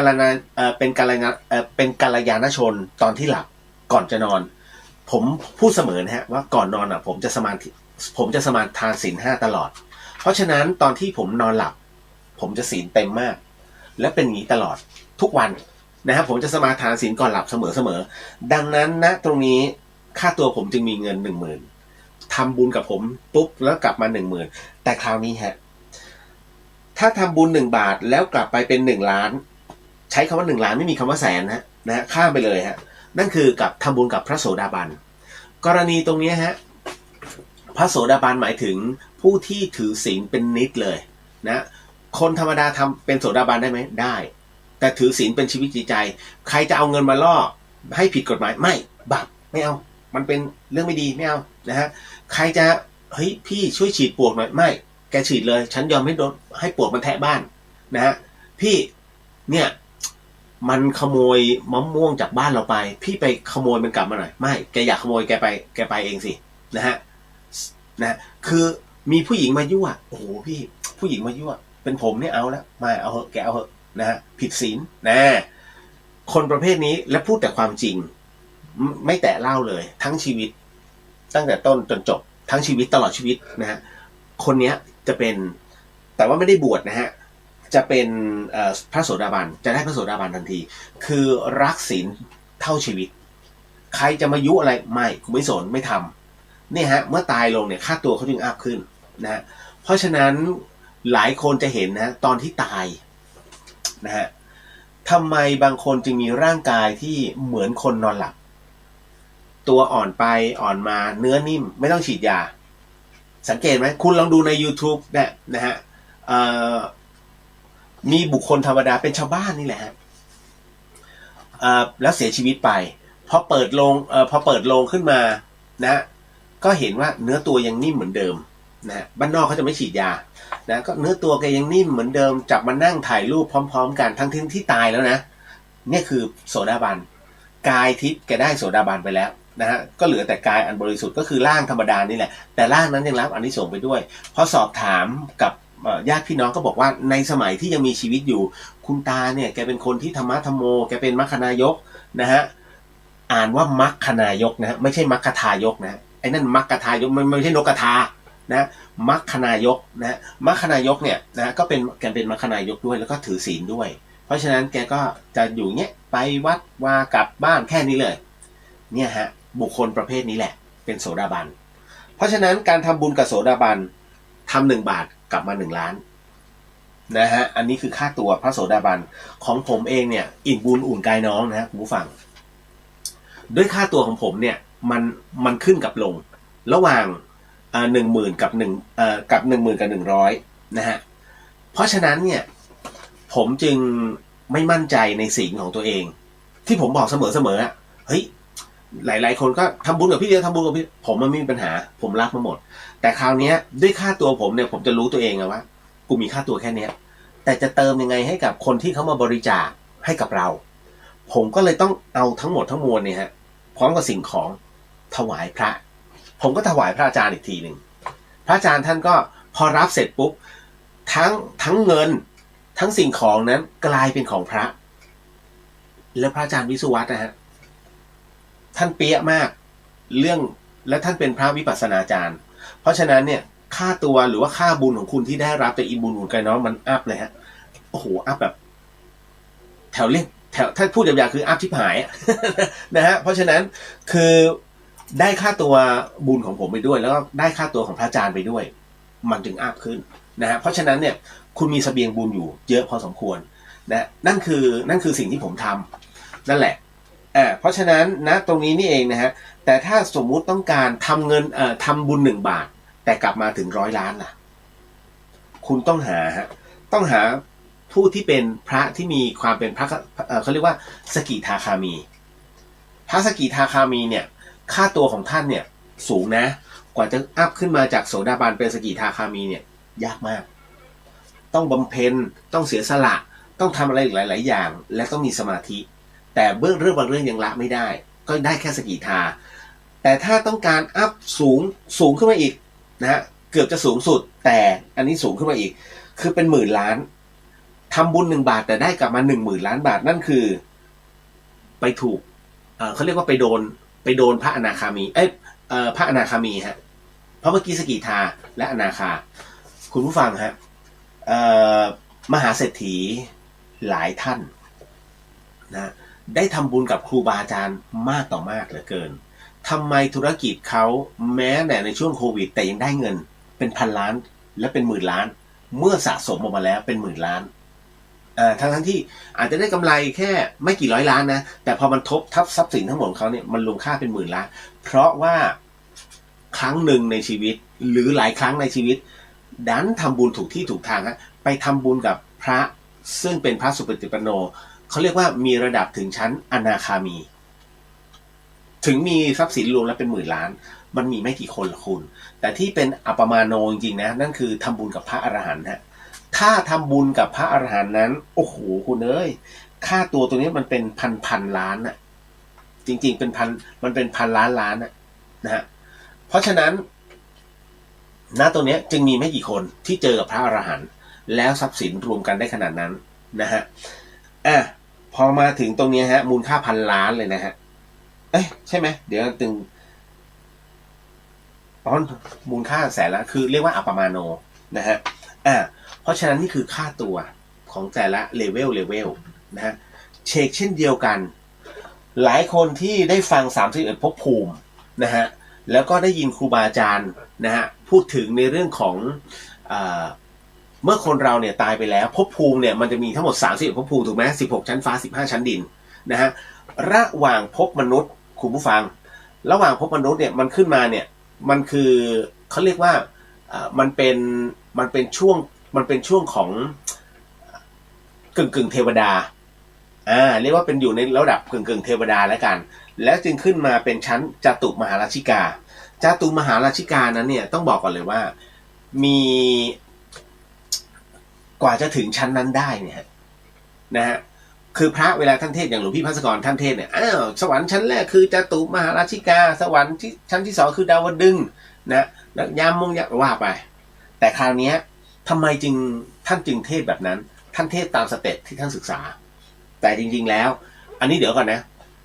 ผมเป็นน้องหลวงพี่ภัสกรผมไม่ได้ขัดท่านแต่ที่ผมจะอธิบายให้คุณผู้ฟังเห็นเพราะว่าหลวงพี่ท่านเนี่ยท่านศึกษาเป็นลำดับชั้นแต่ผมเองก็ศึกษานะฮะแต่ผมศึกษาตามข้อสงสัยแล้วถามนะฮะถามว่าข้อมูลมีมากน้อยแค่ไหนข้อมูลน่ะ มันเป็นคำพูดของครูบาอาจารย์ซึ่งเชื่อถือได้นะฮะแต่ถ้าถามว่าแล้วหลักฐานที่เป็นชั้นๆก่อนจะไปถึงจตุมาราชิกานะมีไหมไม่มีฮะท่านจึงบอกว่าเป็นชั้นผมก็เลยมานั่งใช้หลักกาลมาสูตรของพระพุทธเจ้าองค์พระสัมมาสัมพุทธเจ้าบอกว่าเวลาครูบาอาจารย์สอนจงฟังแต่อย่าเพิ่งเชื่อนะฮะเวลาคนนู้นคนนี้นินทาคนมาจงฟังแต่อย่าเพิ่งเชื่อนะฮะเวลาอ่านหนังสือมานะฮะว่าเวลาเราต้องทดลองอะไรแบบนี้นะฮะจงฟังและดูแต่อย่าเชื่อตรงนี้อย่างเช่น YouTube เนี่ยสอนทำอาหารโอ้โหใส่นี่เท่านี้น่ากินมากครับอร่อยมากครับแบบนี้นี่ต้องทำแบบนี้ตึ้งเอามั่งทำมั่งโอ้ยมันต้องคงน่ากินเสร็จปุ๊บคำแรกชิมปุ๊บถุยเลยพูด ก็ทำตามมึงทุกอย่างอะทำไมรสชาติหมาไม่รับประทานวะ หมาเมินนะฮะเห็นไหมพอเราพิสูจน์แล้วว่ามันไม่จริงอย่างที่ YouTube เขานำเสนอนั่นนะฮะเขาเรียกว่าหลักกาลมาสูตรคืออย่าเชื่อ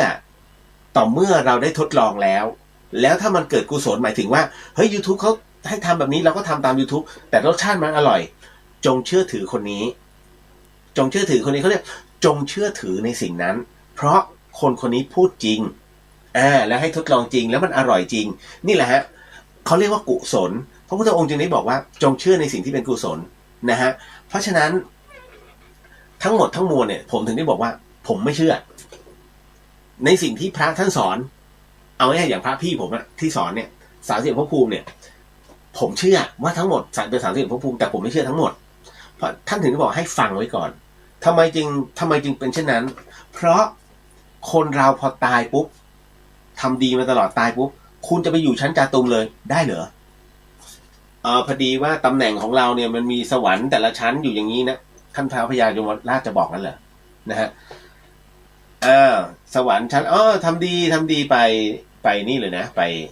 จาตุมนี่ดีมากไปดาวดึงส์นะฮะสาธุโหสิไม่ได้ล้อเลียนท่านนะครับ อันนี้คือยกตัวอย่างให้คุณผู้ฟังได้เห็นนะฮะสาธุ เดี๋ยวจะหาผมไปปรามาสท่านท้าวพญายมราชคืออย่างนี้ที่ผมยกตัวอย่างเนี้ยมันไม่ใช่แบบนั้นเพราะอะไร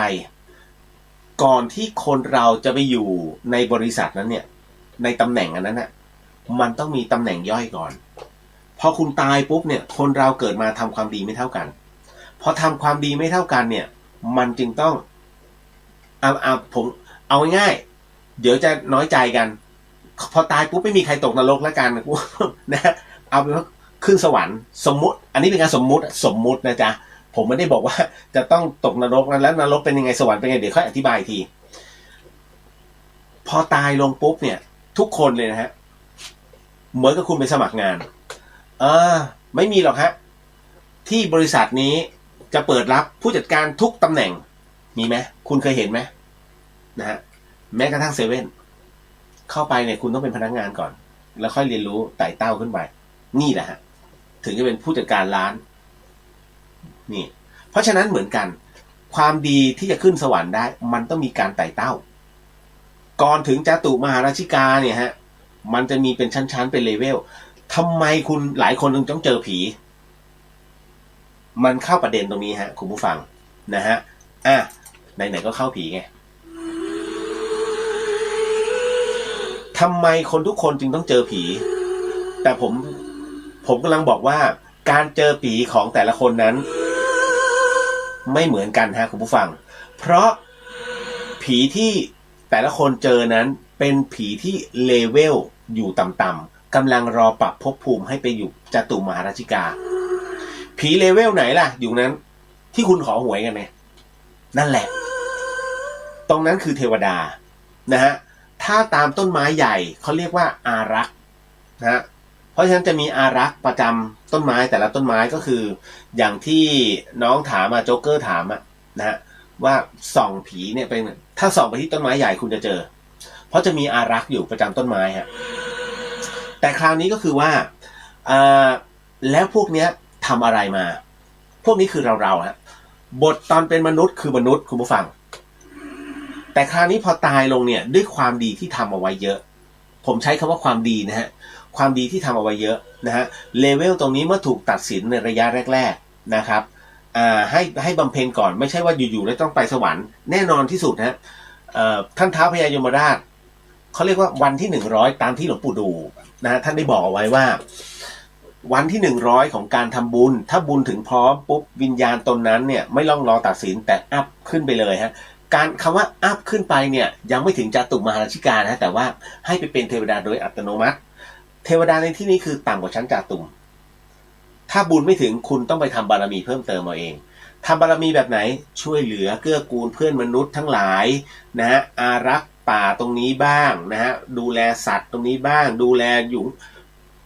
ไอ้ที่เขากินวอดูแลไล่เทือกสวนไล่นาชาวบ้านให้ได้รับประโยชน์ทั้งหมดทั้งมวลนะฮะดูแลกันไปทั้งหมดทั้งมวลนั้นเป็นการทำบารมีที่แต่ละคนเลือกตามสายดังนั้นนั่นเองนะฮะถามว่าวิญญาณมันมีทุกที่มันคือพลังงานในอากาศนี่แหละนะฮะเพราะฉะนั้นวิญญาณจึงทำหน้าที่ในการดูแลแล้วก็ให้โชคให้ลาภถ้าเขาดีใจเขาทำบุญอัพเลเวลตึ้งๆเป็นกุมารเทพไปนะหรือว่าเป็นเทพเทวดาไปถ้าถึงชั้นที่จะต้องอัพเลเวลจริงประสบการณ์เยอะแล้วไปอยู่ได้แล้วชั้นจาตุมหาราชิกาในชั้นจาตุมหาราชิกาเสร็จปุ๊บก็ยังมีบริวารนะฮะไม่ใช่เป็นนายนะฮะแต่ถ้าบุญถึงพร้อมตั้งแต่โลกมนุษย์แล้วปรับภพภูมิไปอยู่จาตุมหาราชิกาเนี่ยคุณมีที่พำนักอยู่นะฮะพอดีผมอยู่ตรงนี้พอดีฮะเนี่ยพออยู่ในห้องแล้วมันใกล้อุปกรณ์มีผู้ชายคนหนึ่งที่ผมพูดถึงเสมอนะฮะว่าเขาสามารถติดต่อกับทั้ง3โลกได้3โลกในที่นี้ไม่ใช่โรคภัยนะฮะเป็น3โลกที่เป็น3โลกแห่งวิญญาณเรื่องจริงเขาเขียนหนังสือไว้เยอะพอสมควรผมยกตัวอย่างแล้วกันนะฮะผู้ชายคนนี้นะฮะอย่างอันนี้เป็นพระเจ้าตาเขียวตอนที่2อันนี้ผมถ่ายไว้นะฮะก็จะพูดถึงแต่ละคนนะฮะที่เกิดอยู่ในภพภูมิในแต่ละที่นี่ฮะผมขออนุญาตไม่ให้เห็นชัดเจนเนาะนะฮะเพราะว่าอันนี้คือรายชื่อแล้วก็ที่อยู่ซึ่งตัวของคนคนนี้ไม่มีคอมพิวเตอร์ที่บ้านนะฮะเพราะฉะนั้นเนี่ยเขาถึงได้บอกว่าเฮ้ยคุณจำได้ยังไงนะฮะว่าแต่ละคนเนี่ยฮะอันนี้เป็นกลุ่มที่เขาบอกเนี่ยกลุ่มที่1เป็นกลุ่มที่แผ้วถางกิ่งไม้ทำความสะอาดบริเวณวัดกลุ่มนี้ในอดีตชาตินั้นได้ทำอกุศลเอาไว้ผมอ่านให้ฟังแล้วกันแกเขียนเอาไว้นะฮะว่าบันทึกนิมิตพิเศษพระเจ้าตาเขียวนะฮะก็ถึงได้บอกว่าเหตุการณ์นี้นะครับก็คือในช่วงของงานส่งน้ำพระเจ้าตาเขียวประจำปี2535ซึ่งตรงกับวันเสาร์ที่9พฤษภาคม2535นะข้าพเจ้านายนี้ได้ช่วยงานกับทางวัดบ้านเหลาพระเจ้าตาเขียวได้พบปะกับผู้คนเป็นจำนวนมากแล้วก็ได้สนทนากันถึงเรื่องความทุกข์ความสุขที่เกิดขึ้นมาเป็นมนุษย์ซึ่งบางคนก็ผิดหวังบางคนก็สมหวังจากการที่ได้พูดคุยแล้วก็แลกเปลี่ยนกันคุณฟังครับผมต้องบอกว่าพี่คนนี้ไม่ได้โม้นะฮะเป็นของจริงที่ผมกล้าการันตีตัวเองคือยืนยันเลยว่าแกของจริงแล้วที่สำคัญก็คือว่าคนที่ไปรอให้แกนิมิตแกมีนิมิตเป็นทิพย์นะฮะรอแกเนี่ยเหมือนไปรอหมอรักษาโรคเลยเยอะมากแต่บางคนก็ไม่ถึงคิวนะฮะเพราะว่าแกพูดแต่ละคนเนี่ยเป็นชั่วโมงเพราะบางคนอยากรู้เจ้ากรรมนายเวรของแต่ละคนว่าเป็นยังไงแล้วก็ต้องตัดรอนกรรมเพราะฉะนั้นเนี่ยพอเสร็จปุ๊บเนี่ยแกก็เลยบอกว่าในตรงนี้ฮะเมื่อพอมาถึงประมาณ4 โมงเย็นก็ได้ช่วยพ่อแม่ทำงานบ้านต่างๆจนเสร็จเรียบร้อยถึง1 ทุ่มข้าพเจ้าก็ได้ร่วมรับประทานอาหารกับพ่อกับแม่นะครับแล้วก็หลานๆหลังจากนั้นก็ได้พูดคุยสนทนากับพ่อแม่แล้วก็หลานๆจนกระทั่ง3 ทุ่มเศษตัวผมจึงมีอาการง่วงซึ่งเป็นสัญญาณรู้ตัวเองว่าจะต้องไปทำหน้าที่สื่อระหว่างโลกมนุษย์และปรโลกหมายถึงว่าโลกวิญญาณนะฮะเมื่อเกิดความง่วงจึงได้เดินเข้าไปนอนนะฮะไปที่นอนของตนเองจนกระทั่งหลับไปสนิทและก็ในนิมิตนั้นคือความฝันในนิมิตนั้นได้มีบุคคล2 คนก็คือท่านครูบาคันธาและก็ท่านพญาพิงคราช ได้มารับไปเหมือนอย่างทุกครั้งที่ผ่านมาโดยก่อนจะไปนั้นผมยังเห็นตัวเองนอนอยู่ในลักษณะนอนตะแคงขวามือและเท้าเหยียดตรงท่านครูบาคันธาและก็ท่านพญาพิงคราชนั้นได้มองไปที่ร่างของข้าพเจ้าพร้อมกับยิ้มเล็กน้อยแล้วก็ได้เอ่ยปากชวนผมว่าไปเถอะข้างหน้ายังมีผู้คนรออีกมากมายเมื่อท่านพูดเสร็จแล้วผมก็ไม่รู้ว่ามีแรงดึงดูดอย่างแรงนั้นมาจากไหนทำให้ผมแ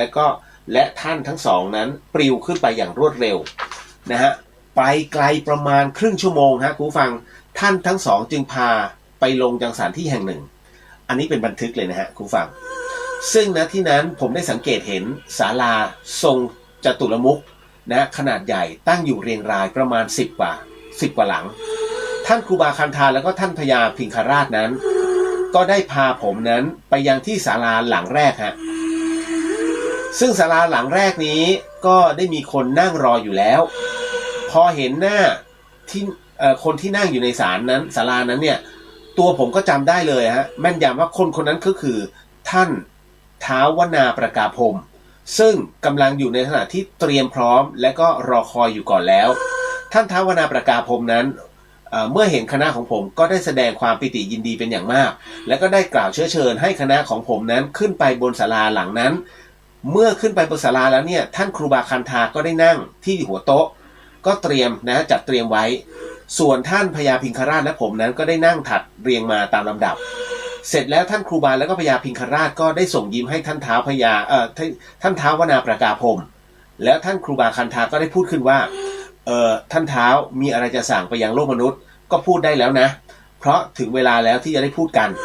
ท่านท้าวนาก็ได้คุกเข่าลงแล้วก็ยกมือขึ้นไหว้เท้ายกไหว้ท่วมหัวแล้วก็พูดออกไปว่ากราบนมัสการท่านครูบาและท่านพญาพิงคราชและตัวผมในนิมิตนะครับแล้วก็บอกว่าผมก็ตกใจมากเห็นท่านท้าวนามานั่งคุกเข่าแล้วก็กราบไหว้จึงได้เรียกให้ท่านท้าวนานั้นขึ้นมานั่งบนเก้าอี้จะได้พูดคุยกันได้สะดวกท่านท้าวนาได้รับเชิญจากผมนะแล้วก็ท่านครูบาแล้วก็พญาพิงคราชนั้นจึงได้ลุกขึ้นนะฮะด้วยแล้วก็ท่านก็จึงพูดว่าด้วยข้ายินดีมากที่ได้พูดคุยแล้วก็เล่าเรื่องต่างๆในอดีตที่ผ่านมาเรื่องที่ข้าจะเล่านั้นนะก็คือเป็นการบูรณะพัฒนาวัดบ้านเหลาพระเจ้าตาเขียวในครั้งที่2คือหลังจากที่พระเจ้าตาเขียวได้เจริญรุ่งเรืองขึ้นมาตั้งแต่สมัยของพระแม่จามเทวีปฐมกษัตริย์แห่งเมืองหฤบุญชัยนั้นและก็ได้เป็นประธานการปั้นพระเจ้าตาเขียวเมื่อปี1235แล้วนั้นองค์พระเจ้าตาเขียวก็ได้รกร้างลงมาเมื่อปีพศ1720สาเหตุที่รกร้างก็เพราะว่าพระบรมธาตุหฤบุญชัยนั้นได้อุบัติขึ้นนะฮะมาปรากฏแก่สายตามนุษย์โลกทั้งหลายโดยเฉพาะในเมืองหฤบุญชัยก็ได้มีผู้คนแตกตื่นไปทำบุญแล้วก็ได้มนมัสการพระธาตุกันอย่างมากมายพระเจ้าตาเขียวจึงขาดการดูแลและเอาใจใส่จากพุทธบริษัททั้ง4นะฮะก็เรียกว่าก็ดังนั้นจึงเดือดร้อนถึงข้าต้องไปปกปักรักษาพระพุทธรูปองค์นี้มิให้สูญหายหรือว่าถูกทำลายนะฮะแล้วก็ได้แปลงร่างเป็นมนุษย์ที่รูปร่างสูงใหญ่ผิดปกติมนุษย์มนาก็ได้แปลงร่างเป็นงูใหญ่ซึ่งใหญ่กว่างูทั้งหลายให้มนุษย์แถบนั้นได้เห็นซึ่งก็ทำให้มนุษย์ที่อาศัยอยู่นั้นไม่กล้ามายุ่งแล้วก็ทำลายพระพุทธรูปเมื่อผู้คนได้แตกตื่นไปมนมัสการพระธาตุหฤบุญชัยกันหมดก็มีกลุ่มคนจำนวนหนึ่งซึ่งอาศัยอยู่บริเวณนั้นและบริเวณที่อื่นนั้นมาจากต่างบ้านต่างเมืองคนกลุ่มนี้ส่วนมากนั้นเป็นคนที่หาเช้ากินค่ำนะฮะเป็นคนที่ทุกข์ยากนะฮะได้มีใครได้มีเศรษฐีไม่มีใครเป็นเศรษฐีแม้แต่คนเดียวแถมยังมีร่างกายพิกลพิการไม่สมประกอบบางคนอาการไม่ครบ32นะเช่นหูหนวกปากแหว่งนะหูขาดไปข้างหนึ่งก็มีแขนยาวกว่าปกติก็มีคือต้องบอกว่าแล้วในชาตินี้นะก็ได้ตั้งจิตใจทำการบูรณะวัดพระเจ้าตนเขียวขึ้นมาอีกครั้งหนึ่งในการก่อสร้างครั้งนั้นทุกคนมีความขมีขมันตั้งอกตั้งใจแม้ว่าจะมีคนอื่นมากีดขวางการพัฒนาการก่อสร้างก็หาได้ย่อท้อไม่เพราะกันนี้เขาเหล่านั้นก็ได้แบ่งกลุ่มการทำความสะอาดนะฮะกลุ่มที่1ฮะเมื่อกี้ที่ผมอ่านข้ามเอาไว้กลุ่มที่1ฮะเขาบอกว่ากลุ่มที่1นั้นแผ้วถางกิ่งไม้เพื่อทำความสะอาดบริเวณวัดนั้นกลุ่มนี้ในอดีตชาติตอนนี้พี่คนนี้ฮะแกบอกแล้วนะว่า ทำไมสาเหตุอะไรจึงต้องมาผูกพันกับตรงนี้และต้องทำตรงนี้เขาบอกกลุ่มที่หนึ่งนั้นในอดีตชาตินั้นได้แก่ เป็นผู้ที่ทำอกุศลเอาไว้ก็คือ ชอบดึงแขนดึงขาสัตว์บ้างก็เอาไฟลนสัตว์ให้ได้รับความทุกข์ทรมานเมื่อทำร้ายสัตว์แล้วก็ชอบอกชอบใจสะใจนะฮะก็ได้ทำกรรมในครั้งนั้นแล้วด้วยอกุศลกรรมนี้เองจึงได้ส่งผลให้เกิดมาในชาตินี้จึงเป็นคนที่มีแขนขาเป็นมีแขนยาวกว่าขานะขาและแขนยาวไม่เท่ากันแล้วก็มือมีสภาพหงิกงอแขนเหยียดไม่ได้ตาพิการตาเขไม่เท่ากันคนกลุ่มนี้มีรายชื่อดังนี้นะฮะแล้วพี่คนนี้บอกรายชื่อหมดเลยนะฮะหมดทุกอย่างคนกลุ่มที่สองเป็นคนกลุ่มที่ช่วยปั้นดินกี่ก็คือปั้นอิฐคนกลุ่มนี้เนี่ยในอดีตชาตินั้นได้ทำอกุศลเอาไว้โดยชอบใช้ของมีคมเนี่ยทำร้ายร่างกายสัตว์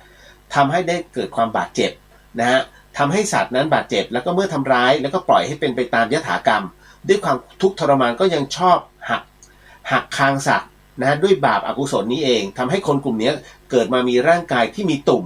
มีตอเกิดขึ้นทั้งหน้าและตาและลำตัวคือเป็นเท้าแสนปมมีน้ำเหลืองมีน้ำหนองไหลออกจากตุ่มนะจากตอนนั้นเลอะเทอะเปรอะเปื้อนไปหมดบางคนก็มีปากเบี้ยวพูดไม่ชัดพูดติดอ่างคนกลุ่มนี้ก็มีรายชื่อดังนี้แล้วก็บอกตึกมามีด้วยกัน18คนกลุ่มที่3เป็นกลุ่มที่เรียกว่าเป็นเคี่ยวน้ำอ้อยน้ำตาลอ้อยเนี่ยไว้สำหรับผสมกี่นะฮะคนกลุ่มนี้เนี่ยอดีตชาตินั้นมักทำบุญเรียกว่าเวลาทำบุญมักทำหน้าทำตาไม่พอใจคือเรียกว่าทำหน้าทำตาหงิกงอเวลาทำบุญนะฮะโดยเฉพาะถ้าไปทำบุญกับพระอริยสงฆ์ก็มักจะด่าว่าต่างๆนานาบาปอกุศลในครั้งนั้นจึงส่งผลให้คนกลุ่มนี้นั้นเกิดมีลักษณะหน้าตาที่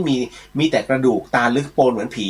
มีกลิ่นตัวเหม็นสาบนะฮะแล้วก็เป็นชันตุมีแผลผู้พองแมลงวันตอมทั้งวันใครเห็นก็เกลียดนะฮะแล้วก็มีใบหน้าเหมือนผีกลุ่มคนเหล่านี้มีรายชื่อหมดเลยฮะอีก18คนนะพอมาถึงตรงนี้ฮะเขาบอกว่ากลุ่มที่4นั้นเป็นกลุ่มที่ไม่มีความสามารถทางด้านอื่นจึงอาสาเป็นพ่อครัวแม่ครัวซึ่งคนกลุ่มนี้ในอดีตชาติที่ผ่านมานั้นเป็นคนคดโกงฮะชอบโกงแรงงานโกงเงินโกงทรัพย์สินของผู้อื่นและคนกลุ่มนี้ชอบตัดหางสัตว์นะฮะและด้วยบาปอกุศลที่ทำเอาไว้จึงส่งผลทำให้เกิดที่มีแขนขาไม่เท่ากันแขนขาเหยียดไม่เท่ากันไม่เต็มที่มีน้ำมูกน้ำตาน้ำลายแล้วก็เสมหะไหลออกมาตลอดเลอะเทอะเปื้อนไปหมดทำให้รังเกียจนะผู้คนเห็นรังเกียจนะผู้คนเหล่านี้ไม่ชอบให้ใส่เสื้อไม่ชอบอาบน้ำหูไม่ดีบางคนก็มีหูข้างเดียวหูหายไปข้างหนึ่งกลุ่มนี้มีรายชื่อแบบนี้คือทั้งหมดทั้งมวลในการ72คนเนี่ยที่มาบูรณะวัดเนี่ยแกบอกหมดเลยและแกก็พูดถึงทั้งหมดทั้งมวลว่าในอดีตชาตินั้นนะครับมีพระรูปใดบ้างนะฮะที่ไปปฏิบัติแล้วก็มีด้วยกันเนี่ยฮะณตรงนั้นมีกัน7รูปนะที่ไปปฏิบัติตรงนั้นก็คือมีครูบาก้อนแก้ววัดจามเทวีครูบากันทวงศ์วัดพระยืนครูบานัตตาวัดเชียงพระวัดลีเชียงพระครูบาคำแสนวัดพระบาทมิ่งเมืองครูบาอภิวงศ์นะวัดแช่แห้งครูบาคัมภีระวัดพญาตนะครูบาสิรินะฮะอยู่วัดท้ายตลาดกทมพระสงฆ์แต่ละรูปนั้นก็ได้อนุโมทนากับบุคคลเหล่านั้นนะซึ่งแต่ละคนก็ได้ตั้งจิตอธิษฐานไว้ด้วยบุญกุศลที่หมู่ข้าทั้งหลายนั้นได้ทำความสะอาดทั้งกายวาจาใจนะก็ขอให้มีพละปัจจัยในชาติต่อไปนั่นคือวิธีการแก้กรรมพี่คนนี้แกบอกไว้หมดนะฮะเพราะฉะนั้นบุคคลคนนี้ผมมาเทสมาแล้วก็ไม่ใช่ผมคนเดียวนะฮะก่อนหน้านั้นแกโดนครูบาพระบาทตักผ้าครูบาเชิงวงศาใช่ไหมครูถ้าจำไม่ผิดครูบาว่าพระบาทตักผ้านะฮะได้เทสเอาไว้ที่ผมเล่าให้ฟังเอาแกไปกักเอาไว้3 วัน3 คืนนะฮะก็ถึงได้รู้ว่าคนนี้มีนิมิตเป็นทิพย์แล้วก็บอกชาวบ้านเลยว่าเขาไม่ได้โกหกคนเรานั้นมักจะมีอะไรที่เป็นทิพย์ได้พี่เขาไม่ได้ถือศีล5นะเขาก็ทำตัวเหมือนคนทั่วไปฮะดูแล้วน่าติดตามนะคุณผู้ฟังนะฮะเดี๋ยวไปเข้าเรื่องหลอนแล้วก็มาตอบคำถามเหมือนเดิมนะฮะเอาล่ะขออนุญาตทักทายก่อนเดี๋ยวเปลี่ยนเพลงก่อนฮะตีสวัสดีครับพี่เลียวไปแอวยอดดอยไหมครับพี่รับลมเย็นเดี๋ยวมีฮะเดี๋ยวไป นะฮะมาถึง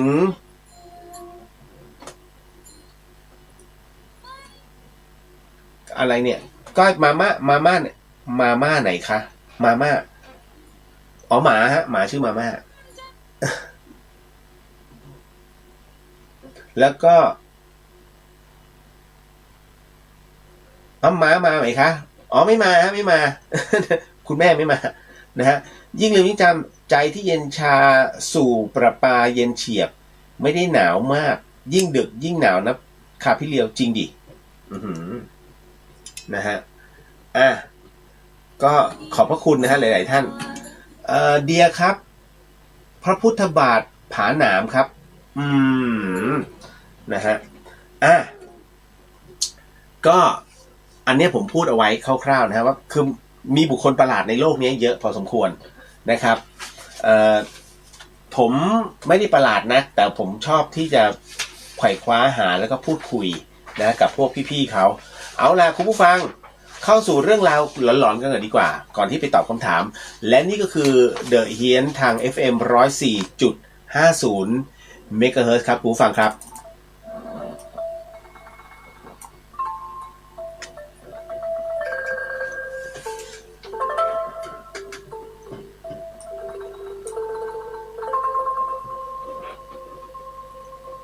รายการนี้ไม่เหมาะกับเด็กอายุต่ำกว่า 15 ปี และตุ๊กแต๋วที่แฝงตัวมาหากินในพระศาสนา ผู้ปกครองหรือพระผู้ใหญ่ควรพิจารณาในการรับฟัง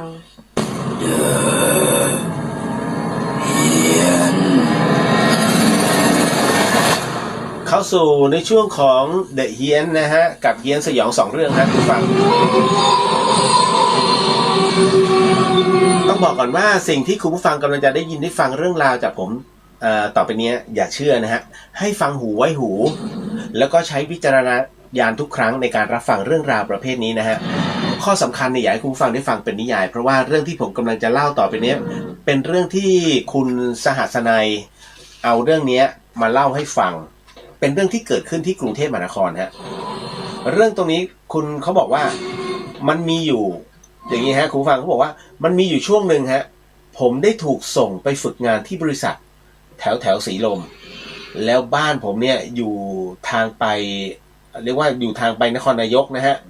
มันก็เลยเกิดความไม่สะดวกในการเดินทางเพราะว่ามันไกลมากผมก็เลยตัดสินใจเช่าอพาร์ตเมนต์อยู่ก็เรียกว่าเอาให้ใกล้กับที่ทำงานที่สุดเท่าที่เป็นไปได้ฮะหรือ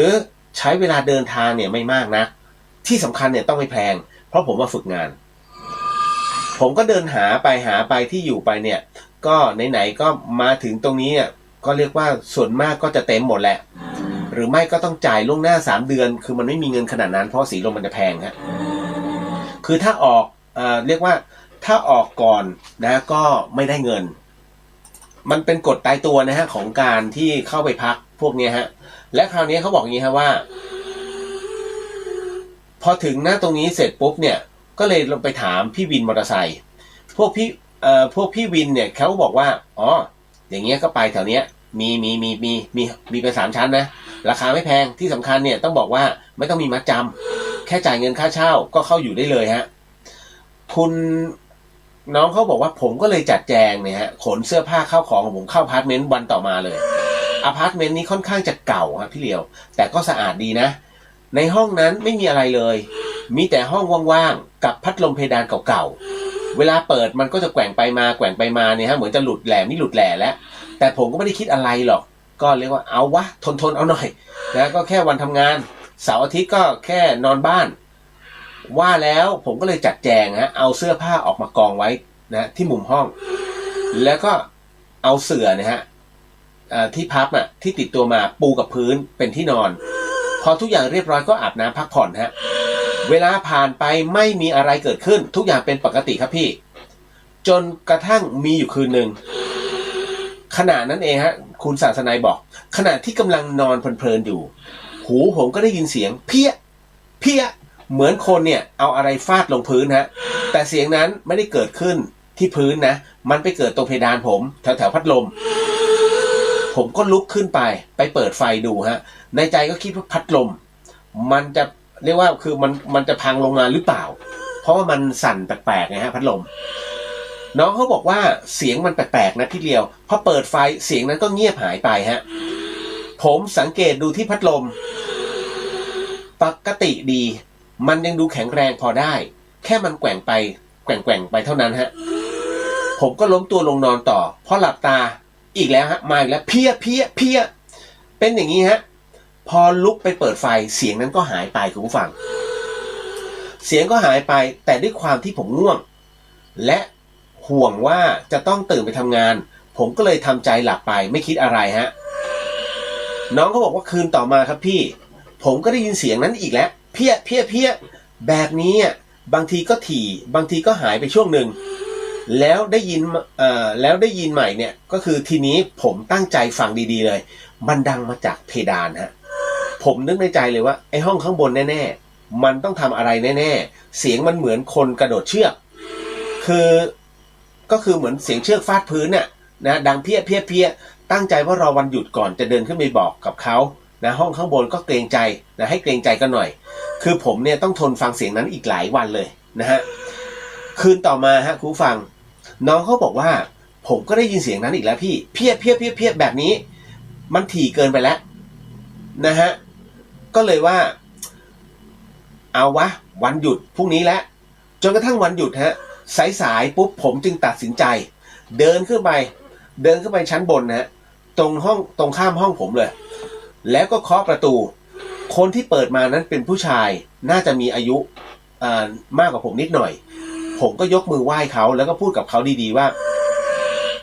พี่ครับห้องพี่ไม่ทราบว่าทำอะไรหรือเปล่าครับพี่เสียงมันดังลงไปที่ห้องผมข้างล่างอะครับพี่ผู้ชายคนนั้นเนี่ยแกก็ทำหน้างงๆแล้วก็ถามผมต่อว่าเสียงอะไรเหรอน้องผมก็อธิบายให้แกฟังว่าเสียงดังเพี้ยครับเหมือนห้องพี่โดดเชือกเล่นเสียงมันสะท้อนลงไปข้างล่างฮะตรงเพดานเนี่ยพี่ทุกคืนเลยผมนอนไม่หลับเลยพี่รบกวนพี่เบาๆหน่อยก็ได้ครับพี่ผู้ชายคนนั้นก็เลยรีบบอกกลับมาพี่ว่าพี่เองก็จะลงไปบอกเหมือนกันนะว่าที่ห้องน้องทำอะไรหรือเปล่าพี่ก็ได้ยินเสียงแบบนี้สะท้อนขึ้นมาที่ห้องพี่เหมือนกันนะฮะอ้าวพอถึงตรงนั้นคุณสันทนายบอกเฮ้ยเอ้าผมงงดิผมก็เลยถามกลับไปว่าพี่ได้ยินตอนไหนครับพี่แกก็บอกโอ้ทั้งวันนั่นแหละบางวันพี่ไม่ได้ไปทำงานเนี่ยนอนเล่นอยู่ที่ห้องเนี่ยเช้ามาพี่ก็ได้ยินแล้วบางทีกลางวันก็ได้พี่จะนอนเนี่ยก็ได้ยินอีกแล้วไม่เชื่อลองถามแฟนพี่ดูดิพอถึงตรงนั้นเสร็จปุ๊บเนี่ยแกก็เลยหันไปมองหน้าแฟนแกก็พยักหน้าบอกผมใช่พี่หนูอยู่ห้องทั้งวันหนูได้ยินตลอดผมก็เลยถามต่อว่าเดี๋ยวนะพี่ได้ยินทุกวันตอนเช้าตอนกลางวันด้วยเหรอครับทั้งพี่ผู้ชายและพี่ผู้หญิงเขาก็พยักหน้าพร้อมกันแล้วก็ตอบว่าใช่พอถึงตรงนี้ฮะน้องศาสนัยเขาบอกมาเลยว่าผมเนี่ยกลับมาที่ห้องนะพี่เลียวผมกลับมาที่ห้องด้วยความสงสัยนะแต่ก็ช่างมันอะแล้วผมก็เข้าห้องน้ำอาบน้ำฮะพอออกมานอนเล่นในห้องผมก็เผลอหลับไปพี่ไม่นานจากนั้นเนี่ยผมก็ได้ยินเสียงเพี้ยดังขึ้นอีกแล้วฮะผมก็คิดในใจแล้วเสียงมันตอนกลางวันด้วยนะมันมีเสียงจริงๆด้วยฮะกลางวันแต่ผมก็นอนต่อแล้วผมก็ฝันครับฝันว่าตัวเองเนี่ยลืมตาตื่นขึ้นมาในห้องนี้แหละนะฮะแต่สิ่งที่ผมเห็นตรงหน้านั้นก็คือร่างของผู้หญิงฮะร่างของผู้หญิงที่เขาแขวนคออยู่กับพัดลมและก็เหวี่ยงมาตามแรงพัดลมฮะโอ้โหตอนนั้นนะผมแทบช็อกครับจนผมสะดุ้งตื่นขึ้นมาจริงๆแล้วเนี่ยผมมองที่พัดลมนะพี่เลียวคราวนี้แหละสมองผมเริ่มที่จะประมวลความคิดแล้วก็ลำดับเหตุการณ์ต่างๆรวมถึงความฝันเมื่อครู่ฮะแล้วก็รีบเก็บเสื้อผ้าใส่กระเป๋าแล้วก็ออกจากอพาร์ตเมนต์นั้นทันทีไม่อยู่ต่อไปแล้วฮะคิดในใจได้ยินเสียงนั้นนะทั้งวันเช้ากลางวันทั้งที่ผมเนี่ยออกไปทำงานตั้งแต่เช้าตรู่ใครจะมาทำเสียงอะไรนั้นในห้องผมวะระหว่างเดินออกมาเนี่ยผมก็คิดถึงความเป็นไปได้ต่ออีกนะน้องเขาบอกว่าห้องที่ผมอยู่นั้นเนี่ยก่อนหน้านี้อาจจะมีคนฆ่าตัวตายด้วยการผูกคอเสียงมันเพี้ยนั้นอาจจะเป็นเสียงที่เขากำลังโยนเชือกหรือว่าสายไฟขึ้นไปเพื่อที่จะพยายามให้มันคล้องกับตัวพัดลมเพดานเสียงเชือกหรือว่าสายไฟนั้นคงไปตีกับเพดานก็เลยทำให้เกิดเสียงเพี้ยนะเรียกว่า กว่าจะคล้องได้สำเร็จนั่นแหละ แล้วก็ห้อยตัวลงมาด้วยน้ำหนักนั้นมันก็เลยถ่วงให้ตัวพัดลมเพดานนั้นห้อยลงมาแล้วก็เสียศูนย์ฮะก่อนที่เขาจะฆ่าตัวตายสำเร็จดวงวิญญาณเขาอาจจะอยู่ในห้องนั้นและก็พยายามทำแบบนั้นซ้ำแล้วซ้ำอีกทุกๆวันเป็นการรับกรรมที่ฆ่าตัวตายผมถึงได้ยินเสียงเพี้ยเพี้ยเพี้ยนั่นตลอดรวมถึงพี่ห้องข้างบนด้วยผมก็คิดว่าสิ่งที่ผมคาดคะเนไว้เนี่ยไม่น่าจะผิดไปจากนี้ผมรู้สึกได้อีกอย่างหนึ่งก็คือถึงว่าทำไมราคาห้องมันถึงถูกนักในย่านนี้สุดท้ายผมก็ไม่กลับไปที่ห้องนั้นอีกเลยครับผมยอมกลับไปอยู่บ้านตื่นตี 5ขึ้นรถตู้เข้าเมืองแล้วก็ต่อรถเมล์ไปทำงานดีกว่า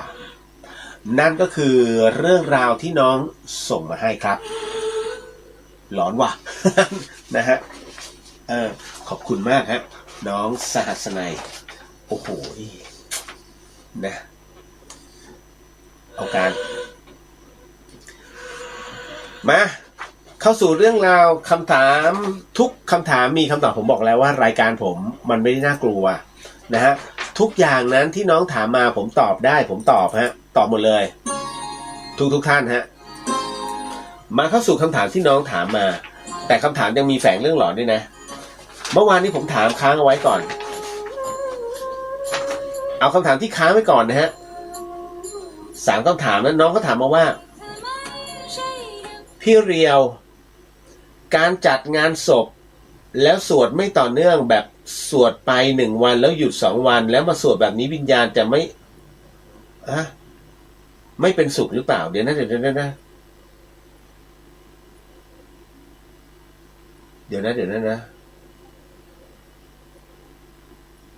อ๋อโอเคผมรู้ผมตอบไปแล้วไม่ผมกำลังดูอยู่มันเหมือนคำคุ้นๆนะฮะน้องเขาถามมาว่าน้องอันนี้ไปแล้วอ่ะน้องงามเนี่ยจำได้อยู่นะเอ๋ยไปยังเนี่ยพี่เลียวหนูถูกป้าอาดุครับว่าใส่บาตรเขาต้องใส่น้ำด้วยอ๋ออันนี้ยังเอ๋ยถามมาว่าพี่เลียวคะหนูถูกป้าอาดุนะครับว่าใส่บาตรเขาต้องใส่น้ำด้วยไม่งั้นจะเอาน้ำที่ไหนไปกินเวลาตายแบบนี้ค่ะตกลงยังไงกันคะคุณผู้ฟังครับเรื่องนี้มันเป็นเรื่องราวปัญหาโลกแตกที่เราไม่สามารถห้ามคนที่มันมีความเชื่อที่ฝังแน่นผมคงจะไม่พูดว่าความเชื่อผิดนะฮะที่มันถูกฝังแน่นเข้าไปในตัว Data ก็คือความเข้าใจหลายครั้งหลายคราที่ผมเห็นคนทำพิธีผิดแต่เราพยายามจะบอกแต่เขาก็ไม่ฟังนะฮะแล้วบางคนข้ามขั้นตอนไปพยายามจะบอกเหมือนกันแต่เขาไม่ฟังเราก็เข้าใจเพราะฉะนั้นเนี่ยมันคือสิ่งที่หลายๆคนต้องลำดับให้ถูกมันต้องศึกษาแล้วก็ลำดับเหตุการณ์ให้ถูกก่อนที่จะทำพิธีหนึ่งนะอย่างถูกต้องแต่กรณีของเอ๋ยเนี่ยเอ๋ยบอกว่าเอ๋ยใส่บาตรไปเนี่ยแต่ไม่ใส่น้ำที่เป็นขวดลงไปนะฮะแล้วถูกทางญาติเนี่ยพูดเอาไว้แล้วว่าแบบนี้ตายไปแล้วจะมีน้ำที่ไหนมากินเขาพูดถูกฮะญาติน้องเอ๋ยพูดถูกแต่ญาติน้องเอ๋ยเข้าใจผิดผมพูดเรื่องน้ำที่ใส่บาตรเนี่ยมากมายเยอะมากรายการนี้ดูเหมือนจะไปกระทบกับเหล่าพ่อค้าแม่ขายผมต้องขออภัยไว้ด้วยฮะเพราะว่ามันจำเป็นต้องพูดกับเรื่องราวแบบนี้แล้วคุณเข้าใจผิดกันมาโดยตลอดแล้วทำให้คนไทยก็เข้าใจผิดผมก็คงจะโทษใครไม่ได้นอกจากผมต้องพูดถึงคนเดิมฮะท่านพันเอกสนอจินตรัตน์นะฮะซึ่งท่านพูดไว้ไม่หมดแต่ว่าบังเอิญว่ามันเป็นเรื่องราวที่น่าสนใจนะตรงที่ท่านพันเอกสนอจินตรัตน์นั้นในอดีตนะเมื่อตอนปี2525ถ้าจำไม่ผิด25หรือ28เนี่ยที่ท่านเสียชีวิตลงแล้วฟื้นขึ้นมาท่านพันเอกสนอนั้นตายแล้วฟื้น2 รอบนะฮะรอบที่3นั้นก็บอกว่าตัวเองจะฟื้นแต่ไม่ฟื้นฮะนั่นคือตายนะฮะน่าจะเป็น2525กับ2528ก่อนที่ตัวเองจะไปตายอีกทีก็คือ2530นะฮะแล้วบอกจะฟื้นแล้วไม่ฟื้นนะฮะในส่วนของตอนที่ท่าน ท่านตายไปแล้วท่านฟื้นกลับมาในรอบแรกเนี่ย ท่านเลยไปเข้าใจว่าคือในนิมิตก็คือตอนที่ท่านจิตท่านหลุดจากร่างไปตอนที่ตายเนี่ยนะคุณผู้ฟังท่านพันเอกสนอนั้นบอกว่าตัวเองนั้นหลุดไปก็คือหลุดไปอีกหนึ่งภพอ่ะในภพเนี้ยที่ท่านเดินไปในหมู่ผู้คนมากมายเนี่ยแล้วหิวน้ำเกิดขึ้นท่านก็ไปเจอคุณยายคนหนึ่งนะเป็นบ้านเป็นบ้านไม้ไผ่คุณยายคนนี้นั่งบนแคร่น้ำนั้นเป็นขันเงินนะฮะในขันนั้นมีน้ำใสมีดอกไม้มีดอกมะลิโรยอยู่แล้วก็มีขันเล็กๆลอยอยู่นะฮะท่านพระเอกสนอนั้นเดินมาเรื่อยๆจนกระทั่งรู้สึกมีความว่าตัวเองกระหายน้ำอันนี้คือโลกวิญญาณนะฮะท่านก็เลยเดินเข้าไปหาคุณยายแล้วก็ไปตักน้ำนะเพื่อจะดื่มกินปรากฏว่าร้อนมากน้ำนั้นนะที่อยู่ในอ่างในขันเงินเนี่ยขนาดใหญ่ร้อนมากร้อนแบบพองปากเลยมีเสียงหนึ่ง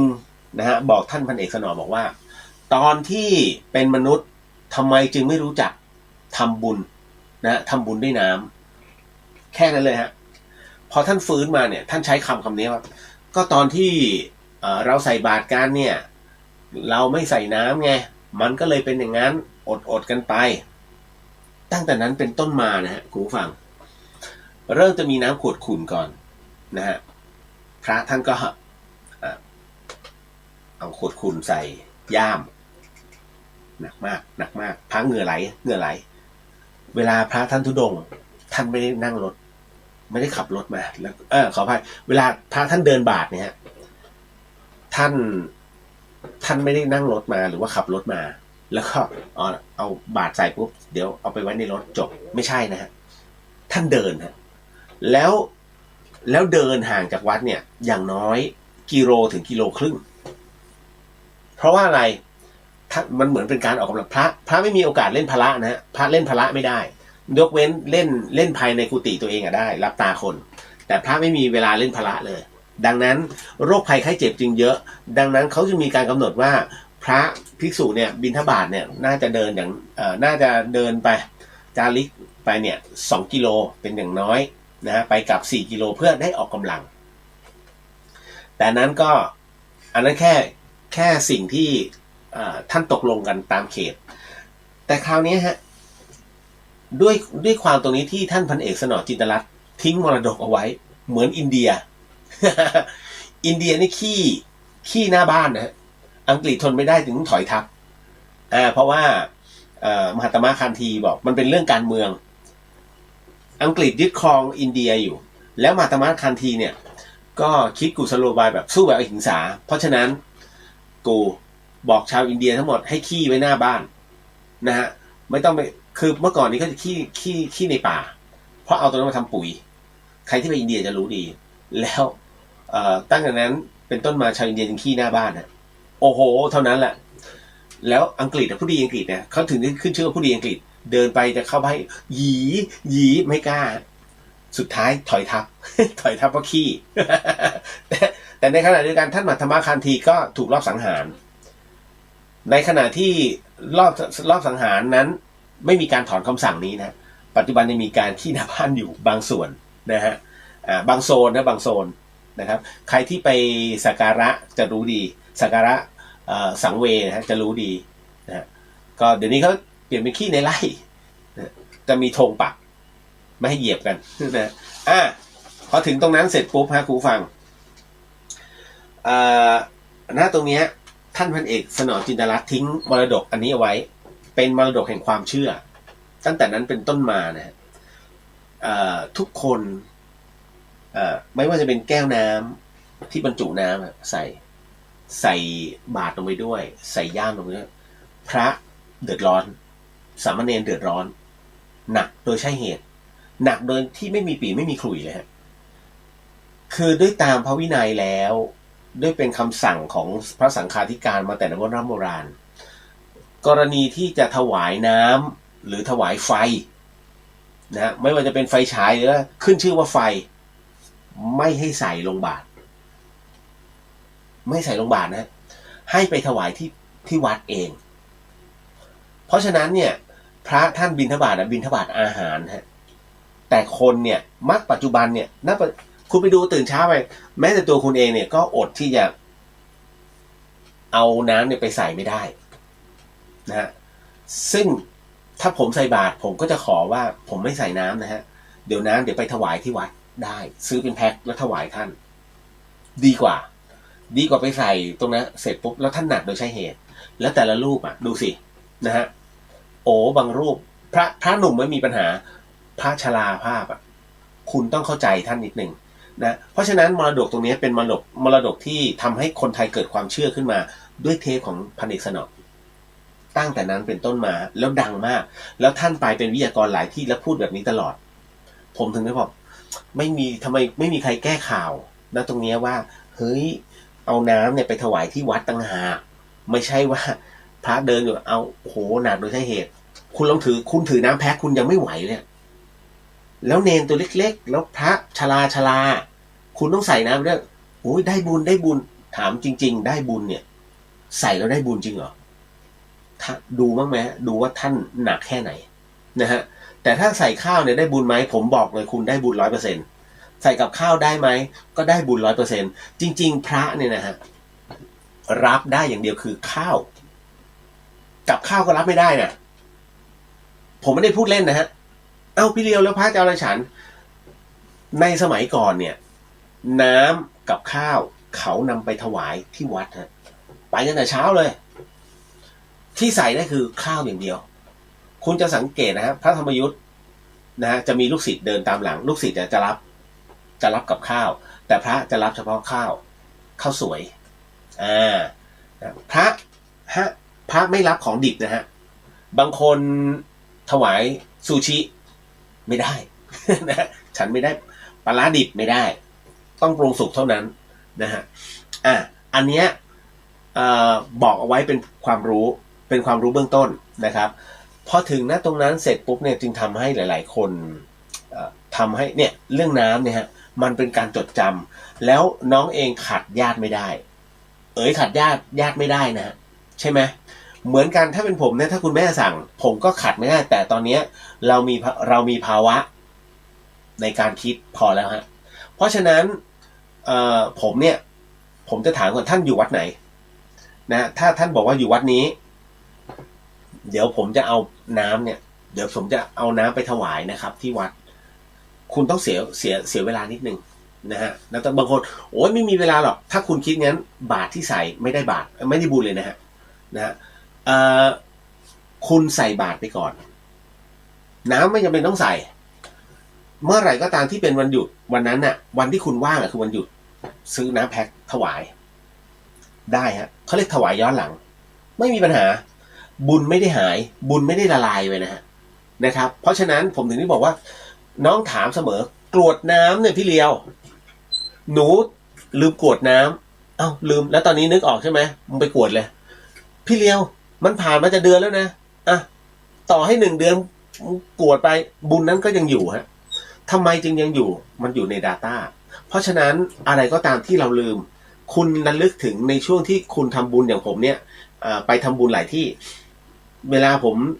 ไม่มีเวลาผมไม่ได้กรวดน้ำนะผมก็กรวดแห้งไปแต่ว่าในขณะเดียวกันพอมีเวลาปุ๊บผมก็ใส่ที่กรวดน้ำผมเทเลย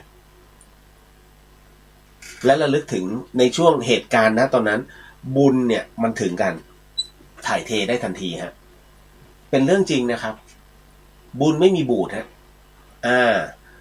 ก็ลองถามพระรูปไหนก็ได้บุญ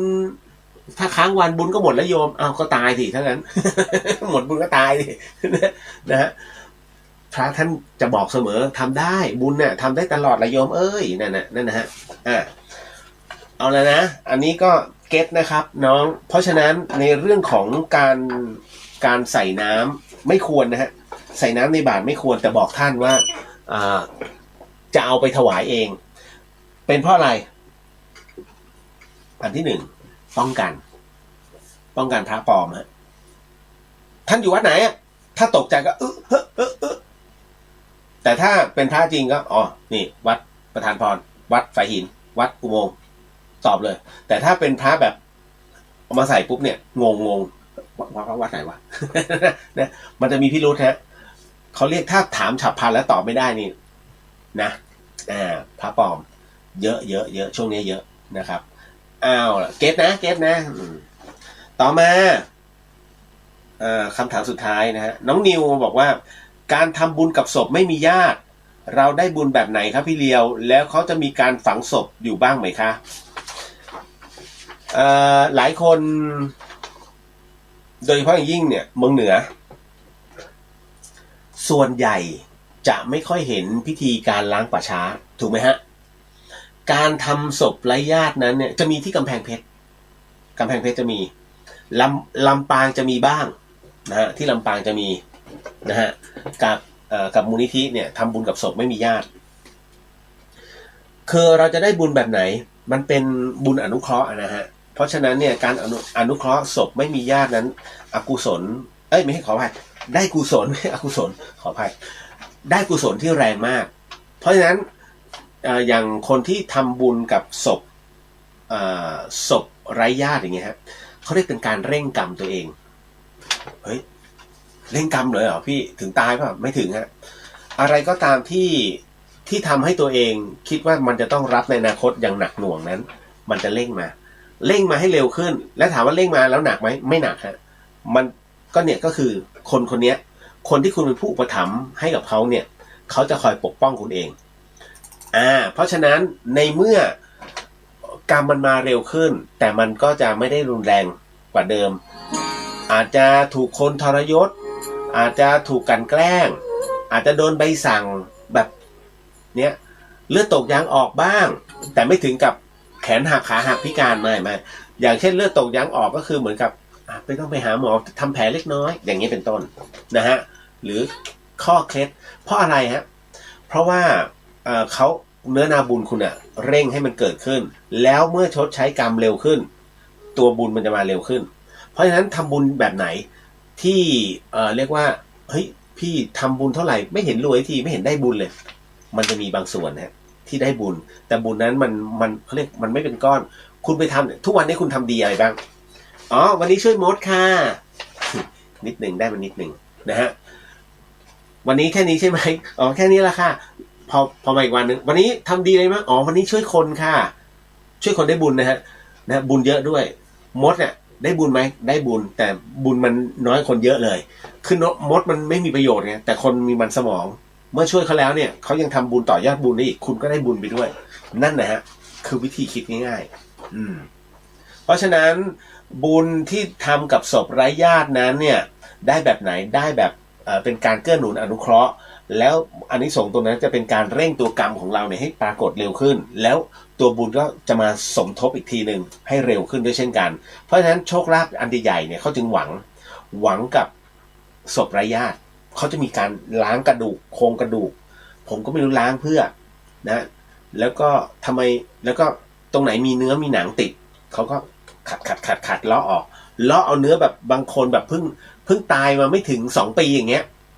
มันมีเนื้อติดกระดูกอยู่เขาก็เลาะออกนะเอาไปที่หนึ่งแล้วก็เอาไปปิ้งคุณเคยเห็นเนื้อคนปิ้งไหมผมพูดเรื่องจริงนะแต่ไม่ได้ปิ้งกินไงโอ้โหคุณผมเอาแพร่ทาง YouTube ผมจำไม่ได้ผมก็ไปเนี่ยน้องวอลฟังอยู่น้องวอลฟังย้อนหลังก็ได้นะพูดถึงหน่อยคือน้องผมกลุ่มที่ชลบุรีฮะเขาจะชอบทำในเรื่องของศพไร้ญาติแล้วมันมีที่หนึ่งนะฮะที่ชลบุรีน้องเขาโทรมาพี่เดียวมางานล้างป่าช้ามาถ่ายผมไปโดยไม่รีรอเลยผมไปถ่าย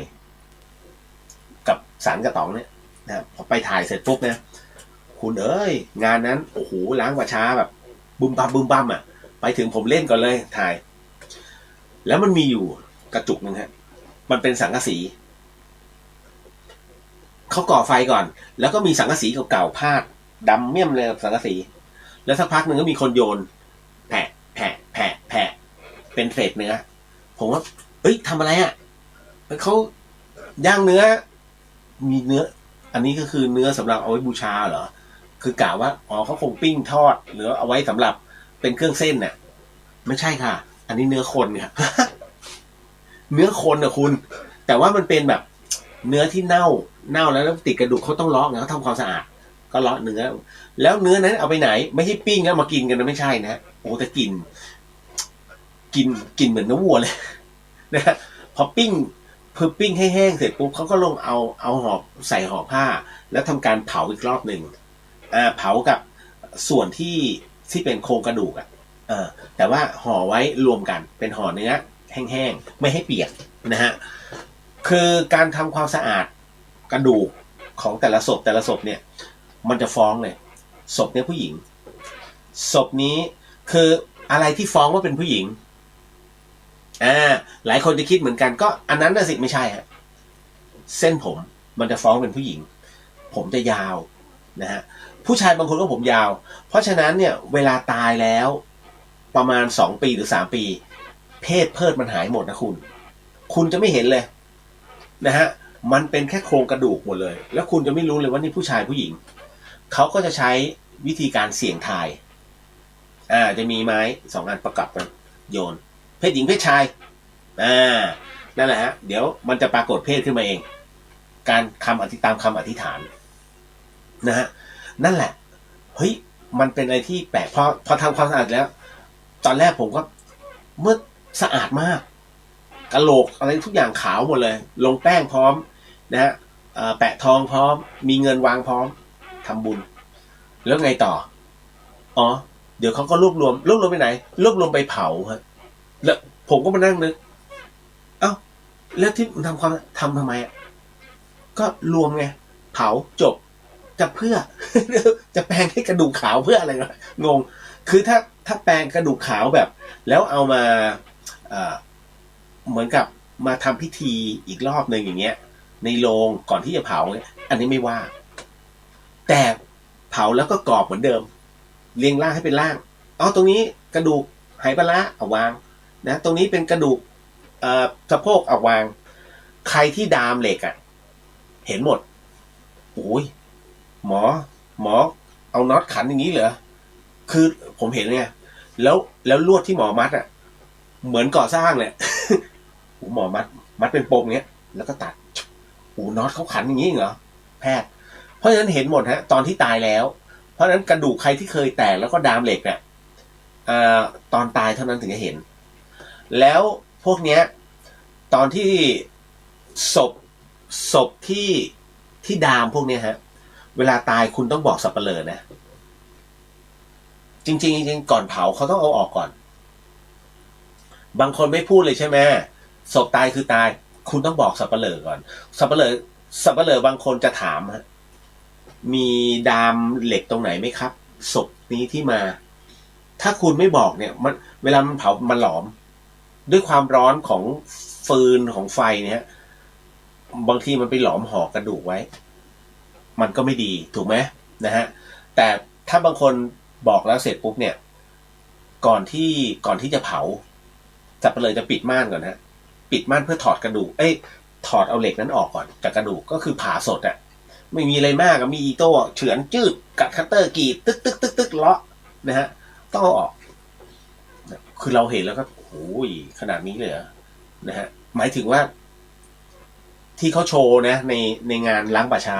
นะครับโอเคเก็ตนะฮะน้องนิวจบอันนี้จบตอบคำถามใช่ไหมสนุกนะคุณเหนื่อยวะเวียนหัวพูดเยอะไงนะฮะมีใครสงสัยไหมเรื่องกระดูกเรื่องอะไรเนี่ยนี่เลยเมื่อกี้ที่ผมเกริ่นเอาไว้ของน้องมิ้นนะฮะน้องมิ้นเนี่ยบอกว่าพี่คะพี่เลียวน้องเขาถามมาว่าผมเปลี่ยนเพลงก่อนน้องมิ้นถามว่าพี่คะถ้าคนก่อนสิ้นใจแบบว่ามาฉุดแขนเราไว้แล้วเขากำแน่นเลยพี่เลียวแล้วก็สิ้นใจไปแบบนี้เราควรจะทำอย่างไรดีน้องเขาบอกงี้คุณผู้ฟังคือเป็นคนไข้ค่ะพี่เลียวแต่ต้องบอกว่าตอนนั้นเนี่ยพอดีมีพี่ๆพยาบาลคนอื่นๆก็อยู่ด้วยหลายคนพยายามช่วยชีวิตคนไข้นะแต่มีน้องแค่คนเดียวที่ถูกคนไข้เนี่ยรั้งเอาไว้ก่อนสิ้นใจ แล้วน้องนอนไม่หลับเลย น้องควรทำยังไงดีคะภาพติดตาใช่ไหมคะน้องมิ้นเป็นพยาบาลนะฮะคนไข้จะเสียชีวิตล้างแขนไว้แล้วก็บีบเอาไว้บีบแน่นเลยนะฮะเกรงนะครับแล้วหลังจากนั้นก็ไปกว่าจะงัดแขนออกมางัดมือออกมาเนี่ยนานพอถึงณตรงนี้เสร็จปุ๊บภาพจำของคนไข้ตอนสิ้นใจเนี่ยมันติดตัวเธอมันน้องๆพยาบาลที่ฟังอยู่ในวอร์ดนะฮะบางคนอาจจะเจอประสบการณ์แบบนี้แต่บางคนคิดว่าไม่น่าจะเกิดขึ้นได้อย่าคิดว่าไม่น่าจะเกิดขึ้นได้ไอ้คิดว่าไม่น่าจะเกิดขึ้นน่ะแล้วถ้าวันหนึ่งมันเกิดขึ้นล่ะให้คิดแบบนี้นะฮะจริงๆแล้วตรงเนี้ยผมบอกเลยว่าถ้าหลายๆคนอยู่พร้อมกันแต่เขาไม่ได้เลือกใครเลยเขาเลือกคุณคือคนที่เขาเลือ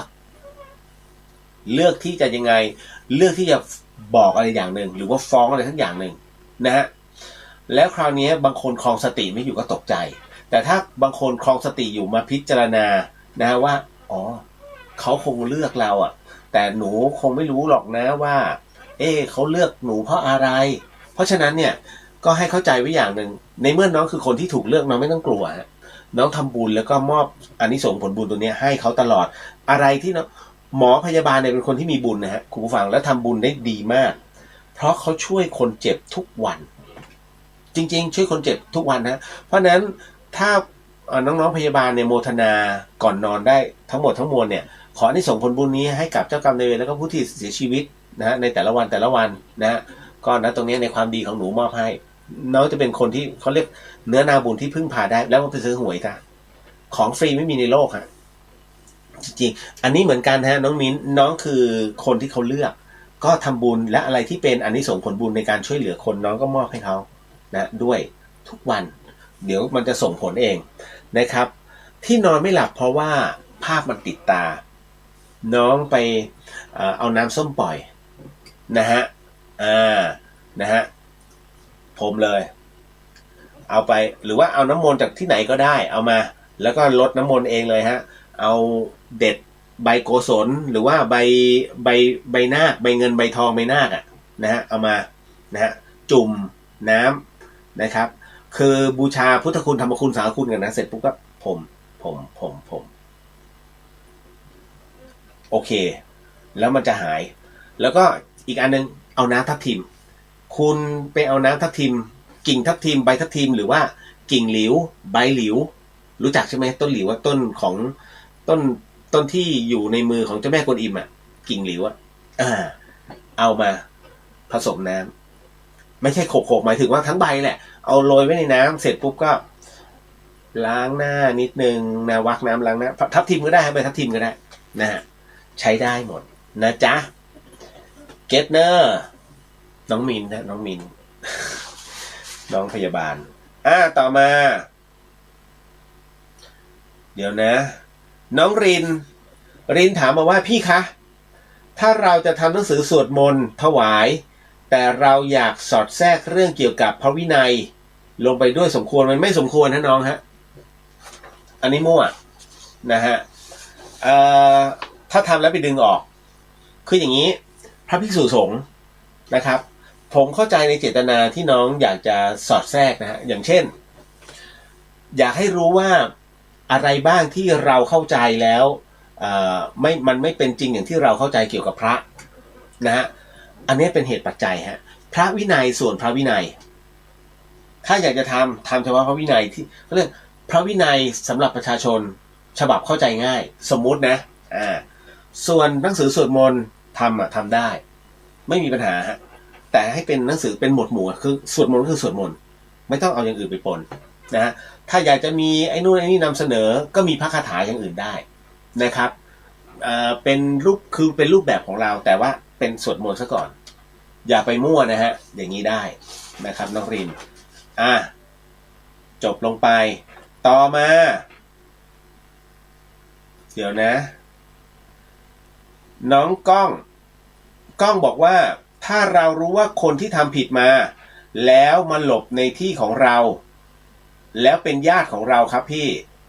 แล้วพอมีเจ้าหน้าที่มาถาม เราก็ปฏิเสธที่จะบอกเจ้าหน้าที่เขาแบบนี้ เราจะต้องรับกรรมไปด้วยหรือเปล่าครับ เพราะเราเป็นญาติเขาอะครับ รับฮะอันนี้เบสิกมากครูฟังนะฮะอันนี้เข้าใจใช่ไหมฮะที่น้องเขาถามหมายถึงว่าคนน่ะญาติของเราทำผิดมาแล้วมันกลับบ้านไม่ได้อยู่ๆมาขอนอนอย่างเงี้ยแล้วพอเจ้าหน้าที่มาถามไอ้น้องคนนี้ที่มันทำผิดมาเนี่ยเห็นบ้างไหมอ๋อไม่เห็นครับเข้ามานอนไหมเนี่ยอ๋อไม่เห็นมาครับถ้าเข้ามานอนบอกพี่ด้วยพี่ไปแล้วอ๋อได้ครับอันเนี้ยเขาเรียกว่าปกปิดมันจะกลายเป็นเรื่องของการปกปิดแล้วก็ให้ที่พักพิงถามว่าด้วยสถานะแบบเนี้ยมันเกิดขึ้นได้ไหมแล้วก็ผิดไหมมันทำใจยากนะฮะยังไม่พูดถึงเรื่องหลักกรรมก่อนผมพูดถึงเรื่องหลักกฎก่อนนะฮะหลักกฎหมายเนี่ยนะฮะถ้ากฎหมายเนี่ยมันว่าไว้เลยฮะว่าต่อให้เป็นญาติเมื่อทำผิดมานะฮะแล้วไม่ให้ความร่วมมือกับเจ้าหน้าที่ถือว่าเป็นความผิดถือว่ามีความผิดนะฮะเป็นการเขาเรียกว่าเป็นการปกปิดแล้วก็ให้ที่ซ่อนเร้นนะฮะปกปิดเจ้าพนักงานนะครับมันจะเจอข้อหานี้แต่ด้วยความเป็นจริงแล้วถ้าขึ้นศาลจริงๆแล้วเนี่ยศาลเนี่ยจะพินิจพิเคราะห์ฮะอันที่หนึ่งด้วยความเป็นญาติหลักด้วยความเป็นญาติเป็นใครจะทำนะฮะสมมุติว่ามันเป็นลูกเราก็ต้องบอกใครจะมายอมให้มาจับลูกเราถูกไหมฮะศาลจะพินิจพิเคราะห์ความจำเป็นนะฮะแล้วอีกอันหนึ่งมันเป็นญาติถ้าชี้นามปุ๊บมันออกมามันก็มาฆ่าเรามันมีคือมันซวยทั้งขึ้นทั้งล่องนะฮะนั่นคือสิ่งที่มันเกิดขึ้นเพราะฉะนั้นเนี่ยณตรงนี้ทางกฎหมายถือว่าผิดนะจ๊ะตามหลักมนุษยธรรมมันแล้วแต่เราคิดแต่ถ้ากระบวนการของธรรมะแหละธรรมะนั้นจริงๆแล้วกุศโลบายของธรรมะมีเยอะแต่ให้เราเลือกใช้ด้วยสติคือเลือกที่จะพูดฮะคนร้ายมานี่หรือเปล่าผมขอไม่ตอบได้ไหมฮะก็คนร้ายเป็นอะไรกับคุณผมขอไม่ตอบครับแล้วเขาวิ่งมาตรงนี้เขาอยู่ข้างในหรือเปล่าผมก็ขอไม่ตอบได้ไหมฮะ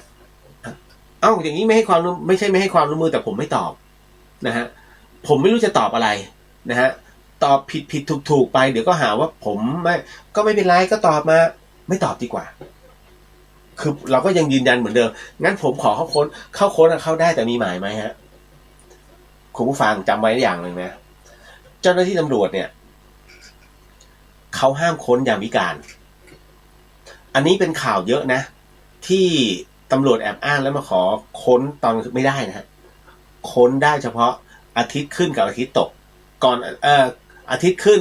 และต้องหยุดค้นก่อนอาทิตย์ตกเท่านั้นนะจ๊ะยกเว้นกรณีฉุกเฉินจริงๆหมายถึงว่าจับฆาตกรค้าผงอะไรพวกนี้ฮะแล้วนี่คือสืบสอบแน่นอนแล้วทันทีได้อย่างนี้ได้เขาเรียกซึ่งหน้านะจ๊ะเป็นความรู้เบื้องต้นไปเที่ยงคืน58ผมนึกว่าเที่ยงคืนตายแล้วว่ะพูดเพลินหมดเวลานะคุณฟังนะฮะแล้วเดี๋ยวเอาไว้จริงๆมันยังมีอีกเพียบเลยคำถามเดี๋ยวเอาไว้ตอบกันใหม่นะฮะกับเรื่องราวดีๆแบบนี้ก็น้องๆหลายๆคนไปฟังย้อนหลังเอาเนาะนะฮะเอาละฮะสาธุสิ่งหนึ่งสิ่งใดที่ผิดพลาดพลั้งไปขอสีกรรมณที่นี้ไม่ได้ตั้งใจหรือมีเจตนานะพบกันใหม่กับเรื่องราวดีๆแบบนี้นี่คือเดอะเฮียนทาง FM 104.5นะฮะก็ขอมอบไอ้ส่งผลบุญให้กับน้องๆทุกๆคนนะฮะแล้วก็ผู้ที่เกี่ยวข้องแล้วก็ขอมอบไอ้ส่งในค่ำคืนนี้ให้กับคุณผู้ฟังที่ฟังในสื่อโซเชียลไม่ว่าจะเป็น Facebook นะของพุทธิสิทธิ์และนามสมบูรณ์แล้วก็เดียวเดอะเฮียนรวมไปถึงของพระอาจารย์นะฮะของธรรมะคลายเครียดด้วยแล้วก็ของวัดฝ่ายหินแล้วก็ YouTube ด้วยขอให้ได้รับอานิสงส์ผลบุญในค่ำคืนนี้เช่นกันนะพบกันใหม่กับเรื่องราวดีๆแบบนี้ในโอกาสต่อไปพรุ่งนี้คิวตุนุกเนาะกับพี่ละออสำหรับค่ำคืนนี้ราตรีสวัสดิ์นะครับพี่น้องชาวเชียงใหม่ราตรีสวัสดิ์นะครับพี่น้องชาวกรุงเทพนี่คือเดอะเฮียนครับ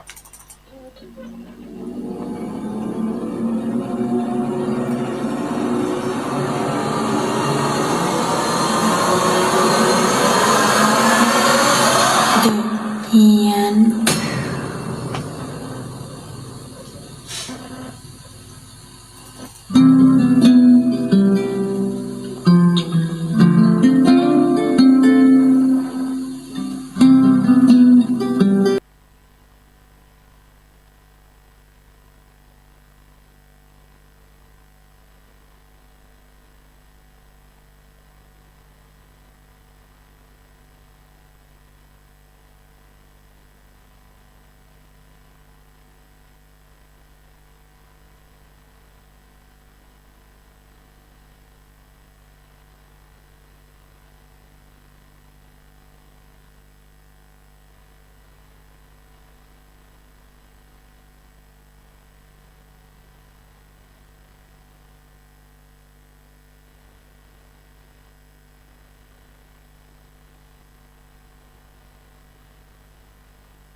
ก็อย่าไปฟังเจอหือพิจารณาไปเนอะนี่นะไปฟังเจอนี่นะบอดี้จ่ายไข่กำถอยบอดี้เก่าถอยแต่กำโมนบอดี้ปากห่วนจ่ายแข็งบอการวาจาการปากจาแห้งโศกาลูกจังปิ้นกำผ้าเครื่องขีนี่หันเปิ้นใดดีก็อย่าไปไข่ใดหันเปิ้นมีก็อย่าไปไข่ใดหันเปิ้นอยากไล่ก็อย่าไปดูแควนเบิ้นนี่มีเงินหมื่นเงินแสนก็อย่าไปอวดอ่างเด้อมีได้ขี่จ้างก็อย่าลืมดินเนี่ยขี่จ้างเนี่ยนะซะนะอย่าไปลืมดินวะแม่นว่าการเตียวตีนก็อย่าประมาทมันจังปลาตกขุมเนี่ยเป็นอย่างอันแต่หรอกการวาหันเปิ้นคุณซุมกันไหนก็หลายๆก็จะไปพอคุณซุมกันหลายก็ไม่ได้ไปพอแล้วเนิ่มเดี๋ยวในสถานะเพราะว่าเฮิรนหมายนี่นะเปิ้นหมดสุนุมกันเกิน50นับพอเลยการ50แล้วก็ยุดเลย51ปีกบานเลยไม่ได้กินเขาอันนี้กำลินมาได้เด้อ